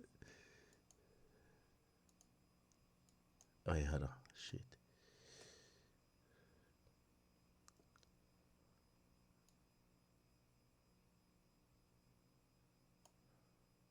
I want to show. I want to. I just skipped 3 hours, so there's like 3 hours. But like, y'all want to see? Hold on. I'm gonna show you when they leak the email. Watch this. Yo, y'all gotta see my face. Like, this is what I realized. I'm like, oh, this the B team. Oh, it's movie time. Oh, it's movie time. Here we go. Finally said he never spent $1, and they start asking me about Drake again. Oh, they start asking me about Drake. Oh, you want to hear what they start asking about Drake and Grand Wizard, saying if Drake ever spent money, like if Drake paying Grand Wizard. Like, this is some like day free bullshit, bro. Here we go. Ever said that Tory is the one who shot Megan publicly? Have I said that? To the best of my knowledge, no. But in trying to rationalize, and I've kind of hypothesized what may have happened, I probably have, honestly. But let's mark as Exhibit. I'm sorry, Mr. Allen. Hold on. Go ahead. Okay. Let's mark as Exhibit 138, tab number 22A. Elena, please. Okay. Well, I gotta take some screens. And if there's a transcript, we'll mark it as 139. Oh, I gotta take some screens. There is. Okay, yeah. Yeah. And while we're waiting for that, Mr. Allen, I did have a couple more questions about the Grand Wizard chat account. I think this morning you told me that you don't know the individual who runs that account. Is that what you said this morning? I think you've also taken that out of context. Knowing meaning, have I spoke to him? Yes. Do I know his government name and have I met him? No. Okay. And do you know whether or not the person who runs the Grand Wizard chat account has ever been associated with an account called OVO Grand $? Called what? OVO Grand. Yo, Grand, you have an account called OVO Grand? OVO Grand $? I have no knowledge of that. Okay. What about OVO Grand? I think that's a nickname of his. I don't know if that's a real account. Do you believe it's a nickname of the individual who runs the Grand Wizard chat account? Yeah. Why do you believe that that's a nickname for him? Because everybody who likes Drake, people just usually colloquially call OVO whatever your name is. I'm pretty sure they call me OVO Akademiks. Everyone. Because OVO is Drake's record label, right? Yes, it's Drake's record label. Okay. Have you ever Weirdo. Do you know whether or not the individual who runs the Grand Wizard chat Embarrassing account has ever been associated with the handle Certified Lover Grand? Yo, Grand, you got an account called Certified Lover Grand? Certified Lover Grand is crazy. That is kind of fire still. No to both of those last questions, but that's not even been a nickname of it. I don't know where that would be from. Are you aware of whether or not the individual who runs the Grand Wizard chat handle, whether or not his Instagram account was hacked earlier this year? I believe he was hacked, yeah. Okay. Do you know any information about what was hacked? I would guess an Instagram account. Okay. Do you know that his DMs were leaked? I know things were leaked. I'm not too sure if those things were actually true. And based on public reporting, did it come to your? Did it come into your purview that what was leaked appeared to be DMs between the person who runs that account and Drake? Yeah, it appeared to be that, yeah. Did you ever talk to Drake about this information, about the hack? Yeah. Did he give you any indication whether or not there was truth to him communicating with the individual who runs the Grand Wizard chat account? Drake loves Grand, and Grand loves Drake. So Drake has significant influence with. I'm sorry, you phased off a little bit there. I said Drake loves Grand. Grand loves Drake. Drake has significant influence on social media, and I think he used his influence to make sure his account was okay. But we never had conversation about any of the content that was supposedly either put out, whether that was true or not. Did Drake ever tell you one way or another if he paid to help secure Grand Wizard's account? I believe he said he did, but he was trolling. He said he was trolling later. I'm sorry. No. Actually, he said he was. No. So he said, I'll get a story. Me and him were trying to get back Grand's account. We had a race on who would do it first. That's Drake fact. won. And then someone told me, hey, Drake paid to get it back. And Drake actually hit me up to say he didn't. So actually he defiantly said he never spent $1 and the account was restored without any payment made. So that was good. But you were also making efforts to help restore the account for the Grand Wizard, the person who runs the Grand Wizard account. He's a very good guy. Is that a yes? Yes. Okay. All right, so we could pull up the exhibit, Elena. It's Grandy. It's a really good guy. You know? Exhibit 138. Not this where they fuck up. Okay, that was the video. That was 22A. So could you give me a tab number? Yeah. Tab 22A, please. Not this where they fuck up. That's 22A that I just had up. No, it was not. 138. Okay, that was.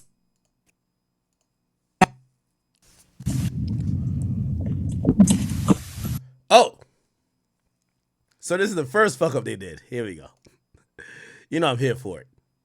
And this is why they brought Drake's name up. So they got this inner Slack convo with all the Roc Nation lawyers. And this is where they fuck up. They're like, we're going to bring up an exhibit. So, all right, let me see the exhibit.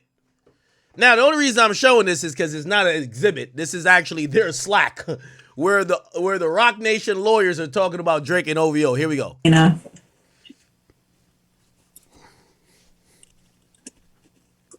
So she shares a screen. Bang!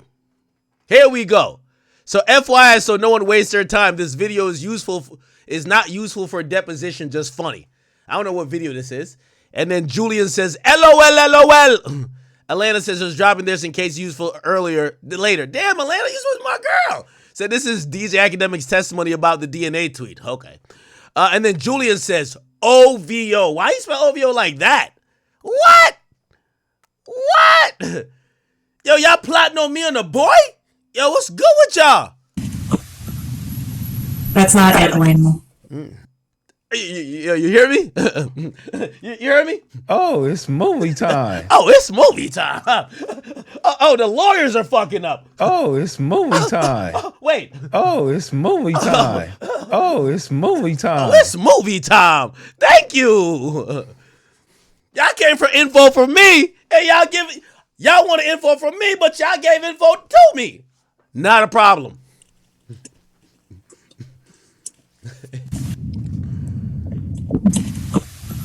Oh, it's movie time. Look at Joy. Got more than I thought we would on that. That's not it, Elena. I thought we were going with 22A. No, please take that down. Oh, please take it down. Please take it down. Oh, it's movie time. Oh, come on. Okay. Look at my face. Think that was for your eyes only, huh? I think that was for your eyes only. I do think it was. Y'all can't make a nigga who's, you know what I mean? I'm hours off that, that essential water. You know? Oh, that essential. Yeah. Yeah. Take that down. Take that down. Take that down. Take that down. Take that down. No, take that down right now. Take it down right now. Take that shit down. You heard what I said? I think that was for your eyes only. What exhibit will we break? That's not it, Elena. I thought we were going with 22A. No, please take that down. Okay. Think that was for your eyes only, huh?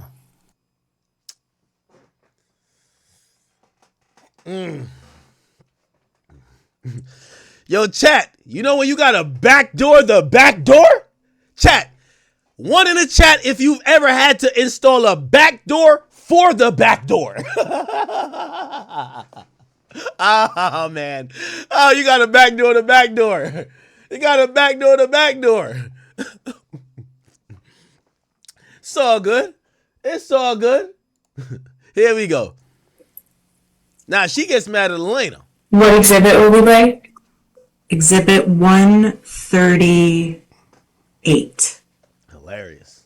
Okay, that was the video. That was 22A. That wasn't the video, girl. You showed your DMs with the other lawyers. So could you give me a tab number? Yeah. Tab 22A, please. Let's try this. That's 22A that I just had up. No, it was not.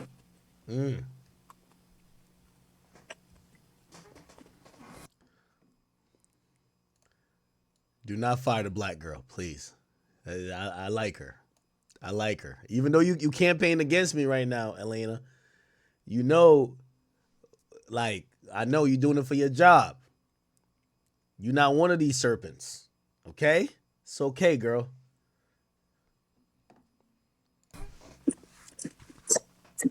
Oh, look at her face. Oh, damn. Nah, she ain't gonna lose her job. She ain't gonna lose her job.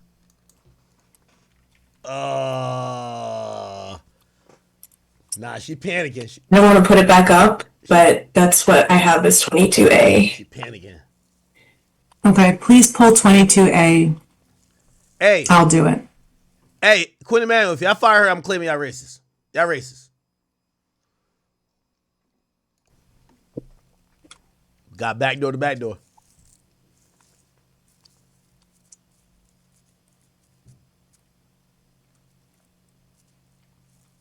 Hold on one second. I gotta open the video. I feel bad. She feel. Elena, we rock with you. Don't let it do you like that. Look at me.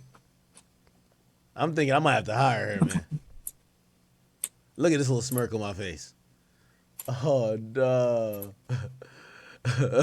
You know what I was saying on my face? I don't know if y'all caught it. About a minute ago, you gonna see me. I looked up, timestamped that bitch. I'm like, caught y'all lacking. That's all I need. You want to see when I timestamped the chat? You want to see when I timestamped it? Here the timestamp. You see that? Is that typing right there? That's 22A that I just had up. Here we go. No, it was not. Look at me. Timestamp that bitch. Yeah, I got y'all. Embarrassing. I got y'all. Let's just make a note. That was a timestamp right there.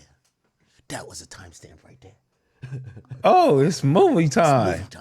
It's movie time. Yeah, she panicking. Lacking. Caught you lacking on that one. I'm sorry. Just watch me. I'm like, I don't want to put it back up, but that's what I have is 22A. Look at me. Oh, it's movie time. Okay, please pull 22A. I'll do it. Ooh, the lawyer man, or the main lawyer, because they're both lawyers. I'll do it. All right, let's see her do it. She tight. She's so tight. Look at her. Hold on one second. I gotta open the video. Oh, it's movie time.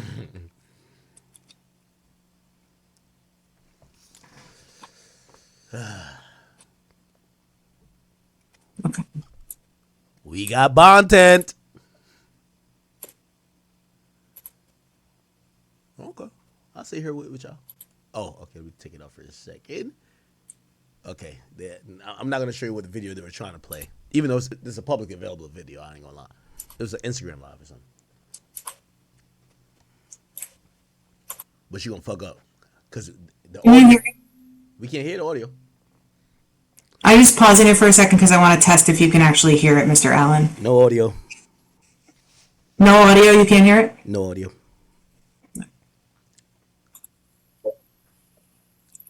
Gavin, can you please share? Thank you. Oh, here we go. We got bomb tent. There we go. This is all them fucking exhibits. Okay. Let's keep it going. Bring up the chat. Oh. Oh, it's movie time. Did it again. It's movie time. OVO just making sure you're sharing the right screen.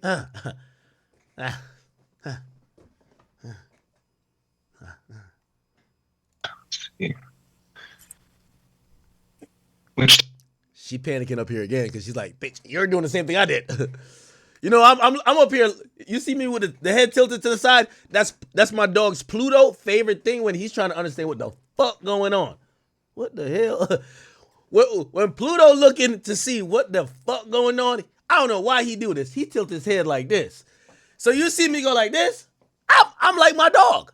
I'm tilted to say, what the fuck is going on? Oh, this is how. Oh, this is the. Oh, y'all brought me into the group chat. Y'all brought me into the group chat. Oh, it's movie time. Okay. That would it be? It would be 22A. Look at her face. Oh my God, we're doing it again. 2A. Marie, you're still sharing your screen. I'm sorry. It's movie time, man. Okay. I'm gonna go back a little bit. Chat, we gotta edit all this up. I'm gonna take out anything that is anything that's quote unquote protected, even though it's a civil case, but fine. Like, you know what I mean? I respect the court. I want to take out anything that is protected, which is gonna be exhibits or whatever the case is, but my conversation with them, there is gonna be a transcript that's leaked. There was video orders given to the defendant, which is Milagro's lawyer, and also the plaintiff, which is Roc Nation and Megan Pete, their attorneys, Quinn Emanuel. So they have videos of this. Here's the thing. I got nothing to gain. You know how they served me this? They served me this and they gave me $101. I don't know why they gave me money, because I asked the process server, because I was out there washing the Maybach. And I said, why y'all give me money with the service letter? I've gotten served before. I've never gotten money. They said this is a witness fee. And I'm like, oh, they think I'm a cheap hoe. $100? I said, no, we got content. So I really did this because I said, you know what? I needed some good content. And yes, I'm going to stretch this motherfucker. Okay? I'm sorry to say. So again, Roc Nation, hopefully I got what y'all want. Milagro, hopefully you got what you want. But Big Ad got what he wanted, and we got content. Fuck it. Let's see what else they got going. Standard of defamation, but yeah, that is definitely problematic. All right, I'm gonna take it off because I'm gonna skip. Oh, it's already off. Sorry. In person. Did you speak to Mr. Baez? They asked me if I've talked to every Tory lawyer. I'm like, I don't talk to these niggas. What you're talking about, where you say that sometimes you don't even have to wait for the label to come to you because there's an editorial element of it. Yeah. Do you recall that happening around the time of Mr. Lanez's trial? Oh, okay. I'll go to this. Like, I actually, and I listened to a lot of his music. I didn't take that into my. They were trying to see if Tory was paying me for music release. Well, I told him Tory never paid me to put out nothing against Meg. So they're like, did Tory pay you for music releases? I'm like, I get paid for all music releases most of the times. But specifically with Tory, he didn't really pay me for music because we're already posting his music because it was trending. So I'll explain that. And I don't care if y'all see it. Here's this, and I'm not even knowing who it's from. I've definitely gotten texts with documents that I didn't know who it's from pertaining to this case. That's absolutely true. So, but when you use the word met, that's why I said met in person. No, if you're going to consider it a meeting, that someone says, hey, do you want this document? I am so-and-so. Here's the document. I guess we're going to have a lot of gray area there.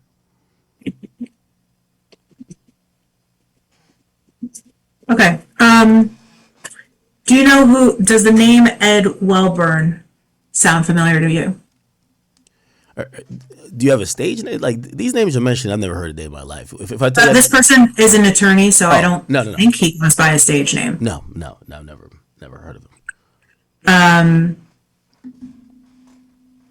Have you ever communicated with anybody who works in the media that is associated with or employed by any of Tory's lawyers? I wouldn't know who they associate with or employ. Okay. Have you ever communicated with any public relations firms or crisis communications firms about Tory or Miss Pete? Not from my knowledge. We talked earlier about whether or not Mr. McDowell ever paid you any money and whether he offered you any money. Do you remember me asking you about that? Yeah, I do. Have you ever asked Mr. McDowell to pay you money for any reason? That would be impossible if I've never had a conversation with him. Okay. Has anyone from Tory's team ever offered you any money for any reason? The only time me and Tory's team have ever discussed anything is the promotion of music, which usually was always facilitated by, he had a label called Create at that point. So it'd be like, hey, listen, we're doing a campaign. Yo, I need, we're trying to go big this week. I'm dropping a music video, Hey, Create is going to take over. That's how, and I'm glad you asked those foundational questions earlier, because that's how I work with pretty much even any artist. It's be like, hey, listen, I'll deal with your label. Your label is going to be the people who are going to send over music. Hey, here's this music. Da da da. Could we get it posted that everybody's posting at the same time? Cool. But in terms of information, and I don't know if that's what you were asking, maybe in an indirect way. No, absolutely. Never talked to Caesar McDowell. Torier's team wouldn't offer, or they wouldn't even dare to be like, hey, listen, here's this for your opinion. And no, Caesar's not paid me to post anything. When did you have these communications with Tory's team about promoting his music? Throughout his whole music career. So Tory used to be an Interscope artist. I think maybe before 2020. I used to communicate with them. He worked with Create. I communicated with them. I communicate with labels pertaining to the release of music. Usually if I ever communicate with are there specific periods of time that stick out in your mind where you would have had a communication about promoting his music and then being paid for the promotion of that music? All throughout his career. So at any given moment in time throughout his career, you would have been paid. If Tory's dropped an album, I'm sorry for cutting you off, but if Tory has dropped an album, since I want to say about 2016, I was probably somehow contacted by a digital person on his record label that would say, hey, we want your help in promoting Tory's records, aka music, and we would coordinate that way. As I said, this is the same way that would exist with any other artist that's rolling out music. Were you promoting any of Tory's music during the criminal trial? If he dropped an album, probably did. Do you recall when the album Cap was dropped? The album, what's it called? Cap. Cap? Mm-hmm. I actually... Or a song Cap? I know Tory's music really well, and that album title even seems to evade me. I've been bumping a lot of Tory recently, and that, trust me, I go through his albums, I've never heard of that album. I've been bumping that Tory recently, man. Don't get mad at me. I'm bumping that new shit. I'm bumping the hot shit. Tory been really kicking it. He's been doing his thing. I just didn't know about that title. They tell me Tory dropped an album called Cap. I gotta go find it. I don't know about it. That's what Roc Nation lawyers are trying to tell me. That's what Meg the Stallion lawyer are trying to tell me. I don't know about that. Yo, I gotta hit up Tory's people. I need that album. I need it. Because I've been listening to Playboy. Playboy's fire. I always like the Chicks tape. I always like, I always like his albums. But I never heard about this one. So Roc Nation or Meg's lawyers have a secret Tory album that I don't know about because they're asking me, and I don't know about it. I'm sorry. It's a new one. Do you remember a music video being released right before the trial happened by Tory Lanez? Not specifically. Do you ever remember viewing a music video by Mr. Lanez in which he was butchering a horse's leg? I did when Objection as to form. I did, but when Roc Nation put it together in a great PowerPoint. Like I actually, and I listened to a lot of his music. I didn't take that into mind when I saw it. So I probably saw the video, never took that particular scene in until good old Roc Nation said, hey, that's what it was doing. Because I've never seen a horse leg in a butcher shop. Do you know whether that video was released before the trial? I wouldn't know. I felt like I got that when I was watching and I'm saying this Roc Nation because I kind of like lump you guys being the representatives for both Roc Nation and Miss Pete. I think Alex Spiro put together a nice little PowerPoint where he was detailing how Tory was antagonistic, and I think that was one of the first. I'm like, oh wow, oh wait, Tory did that? That's wild. So I didn't put it to mind before then, but did I see the video? Maybe I did see the video. I didn't. That scene never stuck out as, hey, this is a horse's leg he's butchering. You said that you couldn't recall if there was music that was released around the time of the trial, but if there was, you would have promoted it. Do I have that about right? Yeah. Okay, and if you were promoting it around the time of the trial, you would have received compensation for that? So not necessarily. And this goes back, now I'm happy you asked me these foundational questions because I could go back on them.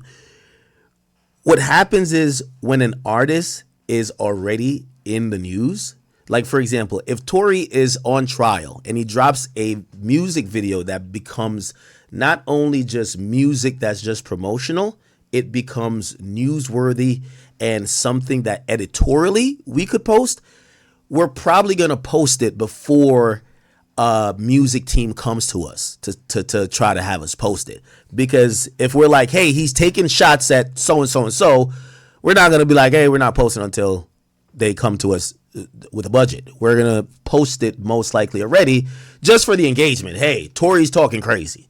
So there, we know we definitely promote his music. We post Tory Lanez at a really increased frequency. I'll tell you this, the reasons why we post him now is because our audience, they take a liking to Tory. They believe in the free Tory movement. When I post Tory, he's going to get a thousand comments. People are going to be saying, we like this guy and we want him out. So many times I have a memory of what you're talking about, where you say that sometimes you don't even have to wait for the label to come to you because there's an editorial element of it. Yeah. Do you recall that happening around the time of Mr. Lanez's trial, that you were posting? Content of course, yeah. And he's a smart guy, so I think he knew we were waiting for what he had to say, and if he said it in music in a clever way, or in a way that we were attributing to it, even like whether it's as a blogger, as a fan, we were posting it. Yeah.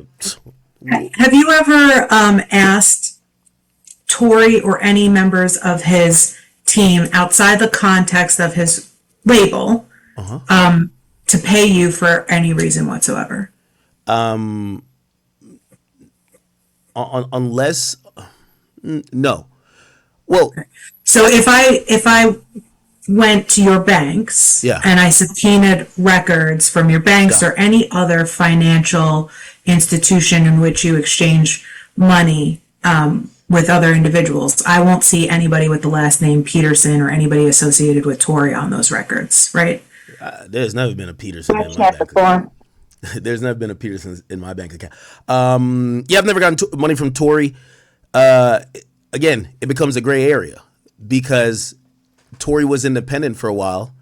He was signed to an independent label, and he had music people controlling the budget that might be associated with him, but they're paying for music. So if the idea is, hey, did he pay? Has Tory, like again, I've said for every artist, has every artist in some way, shape, or form paid for the promotion of their music? Yes.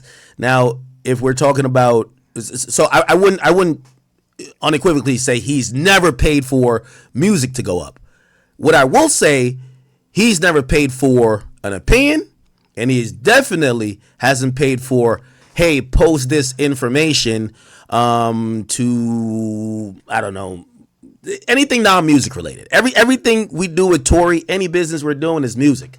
We're in the business of music. This other stuff is for what we call shits and giggles. Like we're gonna cry one day with Meg and then laugh at her another day. We cry one day with Tory, we laugh at him another day. That's the entertainment that keeps people going from moment to moment. But every Friday, that's music day, and we love those days. They don't like when I tell the truth. Has Ray ever offered to pay you any financial compensation in exchange for posting any information favorable to Tory? No.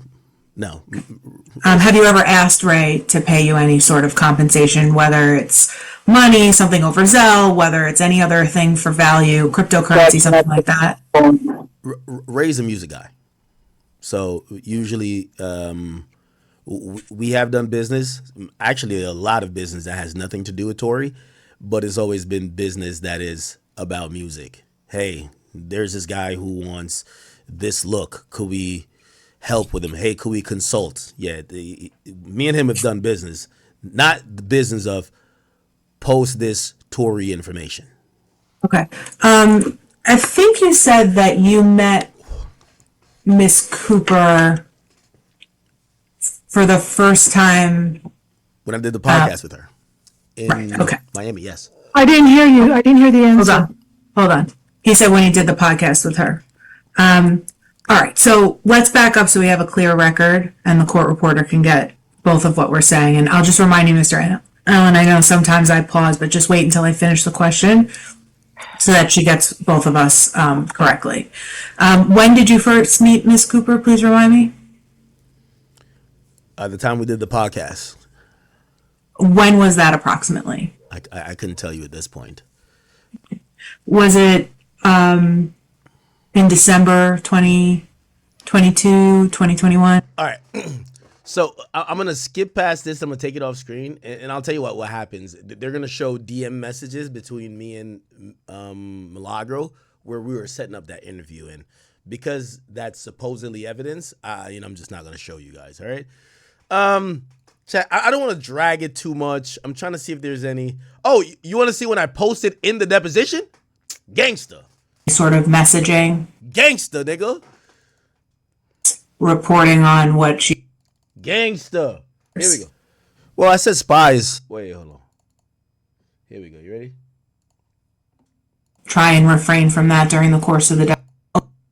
This morning, Mr. Allen, I asked you whether or not you had any phone in front of you or any application open on your computer that would facilitate any sort of messaging. Had any phone in front of you or any application open on your computer that would facilitate any sort of messaging? Yes. And I asked you to try and refrain from that during the course of the deposition? Yes.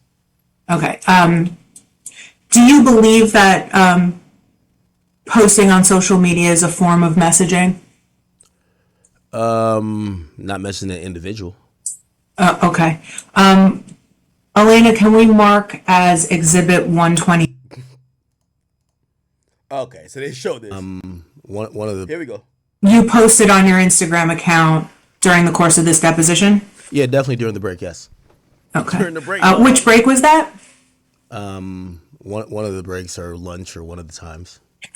Okay. And you wrote, this deposition, Meg the Stallion got me in asking me about Tory, Drake, and Nicki Minaj more than their client, Meg the Stallion. And I think that's 3 laughing, crying emoji faces, right? Yes, indeed. Okay. And then you quote as if you're saying something I said, right? I didn't attribute it to you, but I did put things in quotation.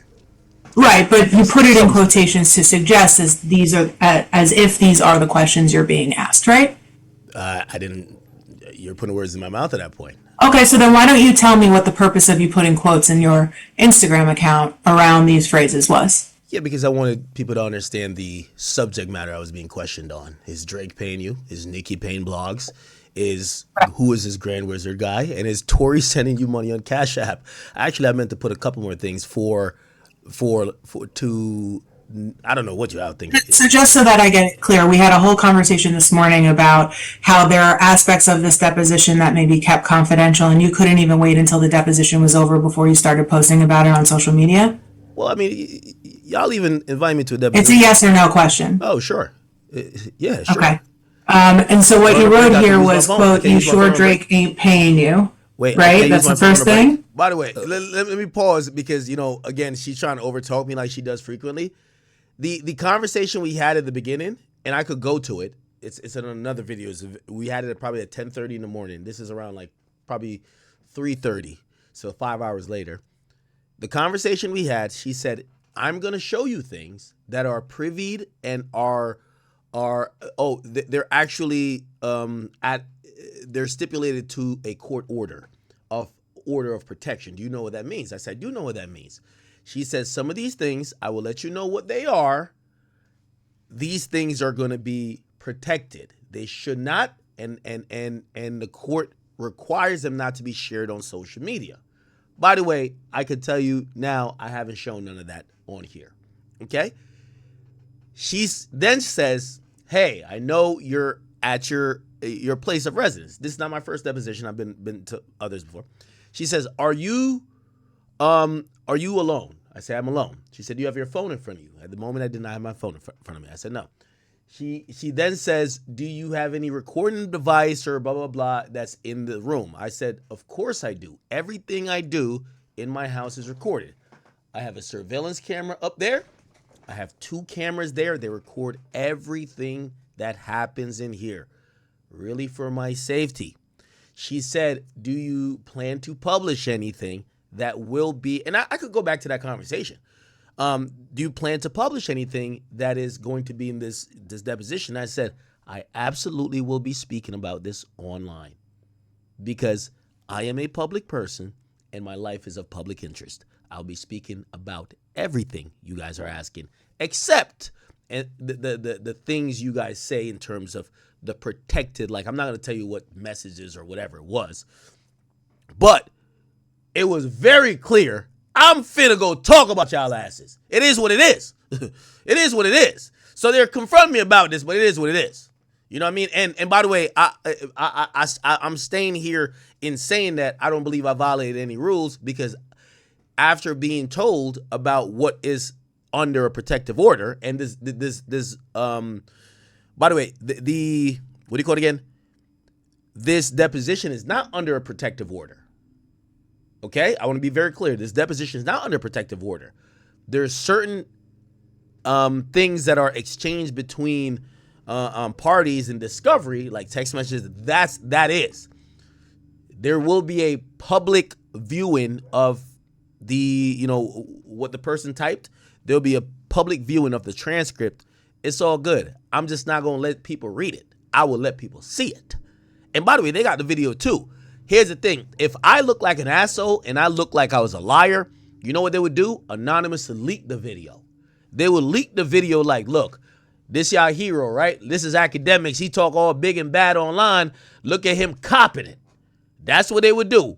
How do you think all these deposition videos come out? Yeah. Because they feel, well, first of all, most of them like the Wayne shit, they be thinking it's funny. But if you're ever copping it, they're going to put it out or leak it if you copping it. You don't gotta try to leak nothing on me. Big act, I want to go. I'll do it on live if I could. So anyway, can I use my phone on a break? You're allowed to use your phone on a break. There's nothing prohibiting it. But since you did it, I'm going to ask you about it. Oh, you can. So you wrote, quote, "You sure Drake." Okay, so they said you could use your phone on a break, which I'm like, all right, bet. So what's the fucking problem? We took a break. I said I didn't have a phone immediately in front of me while you're being questioned. Y'all took mad breaks because y'all got weak bladders and y'all hungry hippos and y'all all want to take number 2s and do whatever the fuck y'all want to do to try to get Big Ack in whatever position you want to get him into. Cool. When y'all say let's take 20 minutes, I'm on my phone sparking it. Ain't pay you, right? That was a hilarious question or even line of questioning. Right. And then you sure Nicki ain't paying blogs, right? Hilarious line of questioning as well. Do you recall me asking you whether or not Nicki Minaj was paying bloggers? You asked if when I told you that Roc Nation paid for their artists, you said like other top artists, and you mentioned 2, Drake and Nicki. And I said the majority of the industry have done this, but the 2 that you've named have not, from my perspective. I've never seen it. And trust me, I'm not cool with Nicki. I would love to say she did. To be clear, Mr. Allen, I asked about any payments you had received, right? I'm a blogger. Yes. Yeah, absolutely. Okay. Not about blogs, generally speaking, right? Well, in the context of posted I music. asked about you, right, Mr. Allen? Yes, and we have a blog. Okay. And then the next question was, who is Grand Wizard, right? And you told me under oath that you didn't know who ran that account, correct? Yeah, I didn't. Okay. And then the last one is, did Tory send you bread on Cash App? And that's the last question you listed as something I said, right? I didn't listen to something you said, and I was a little bit tongue-in-cheek, but the idea that Mr. Peterson would show up in my bank records if you subpoenaed it, yeah, have a good try at that one. Do you recall me ever using the words Cash App today? No. However, okay. Just wanted to clear that up. All right, we can move on.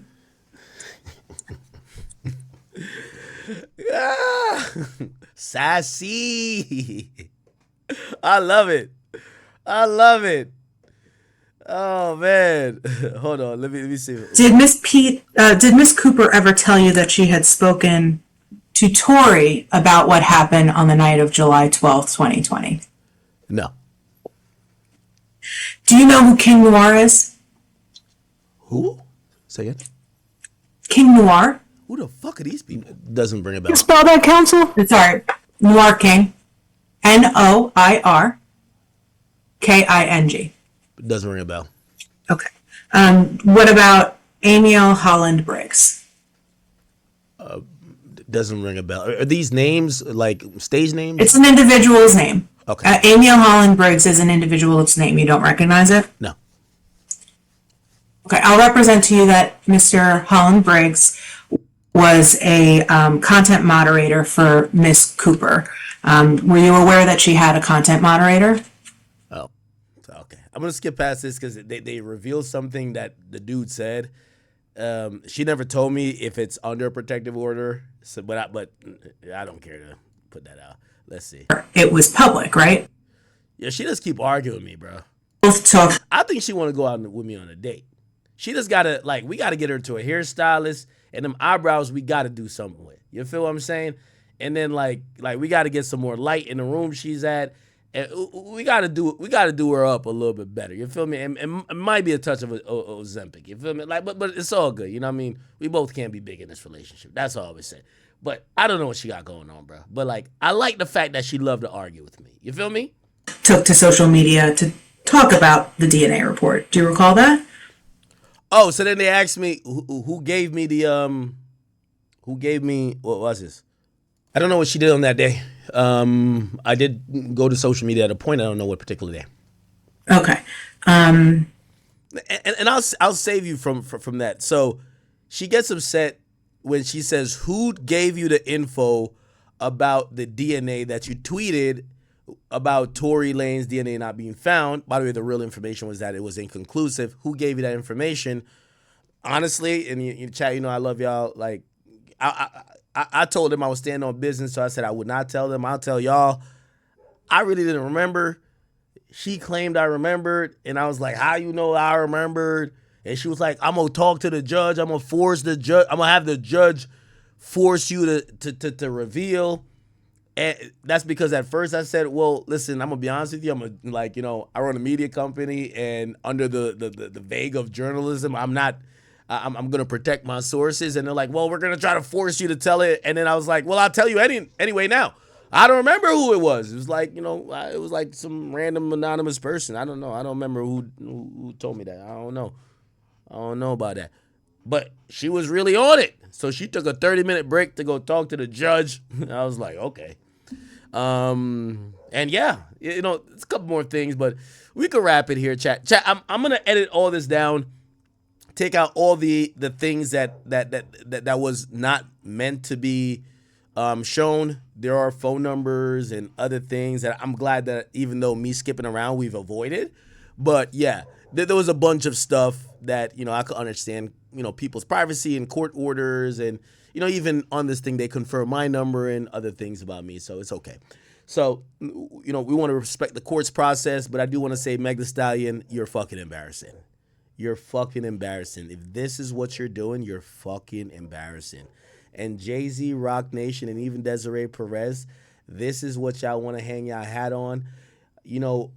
I've been one of the critics of everybody who I've named, but I feel like I've also been someone who have invited y'all to have conversations, and I felt like y'all have operated in a cowardice way and gone the way that doesn't seem even familiar with the scope of how slight disagreements are dealt with in hip-hop, and filed a lawsuit. And I know some people might be like, well, Ak, what do you think about Drake's lawsuit? I don't like that neither. I don't like no lawsuit. I don't like none of y'all filing lawsuits. So when I'm watching this, I'm watching oligarch rappers and, why are my dogs? My landscaper people. It sound like they're attacking that nigga. So it feels like oligarch, veteran rappers who are really successful using their fame and their money to bully other people, and I'm just not a fan of it. I'm not a fan for other people. my favorite rapper. I'm not even a fan of him doing it. Okay, so it is what it is, and I'll leave it there. And actually, we'll actually get into me talking about my favorite rapper right now. That's a fact. So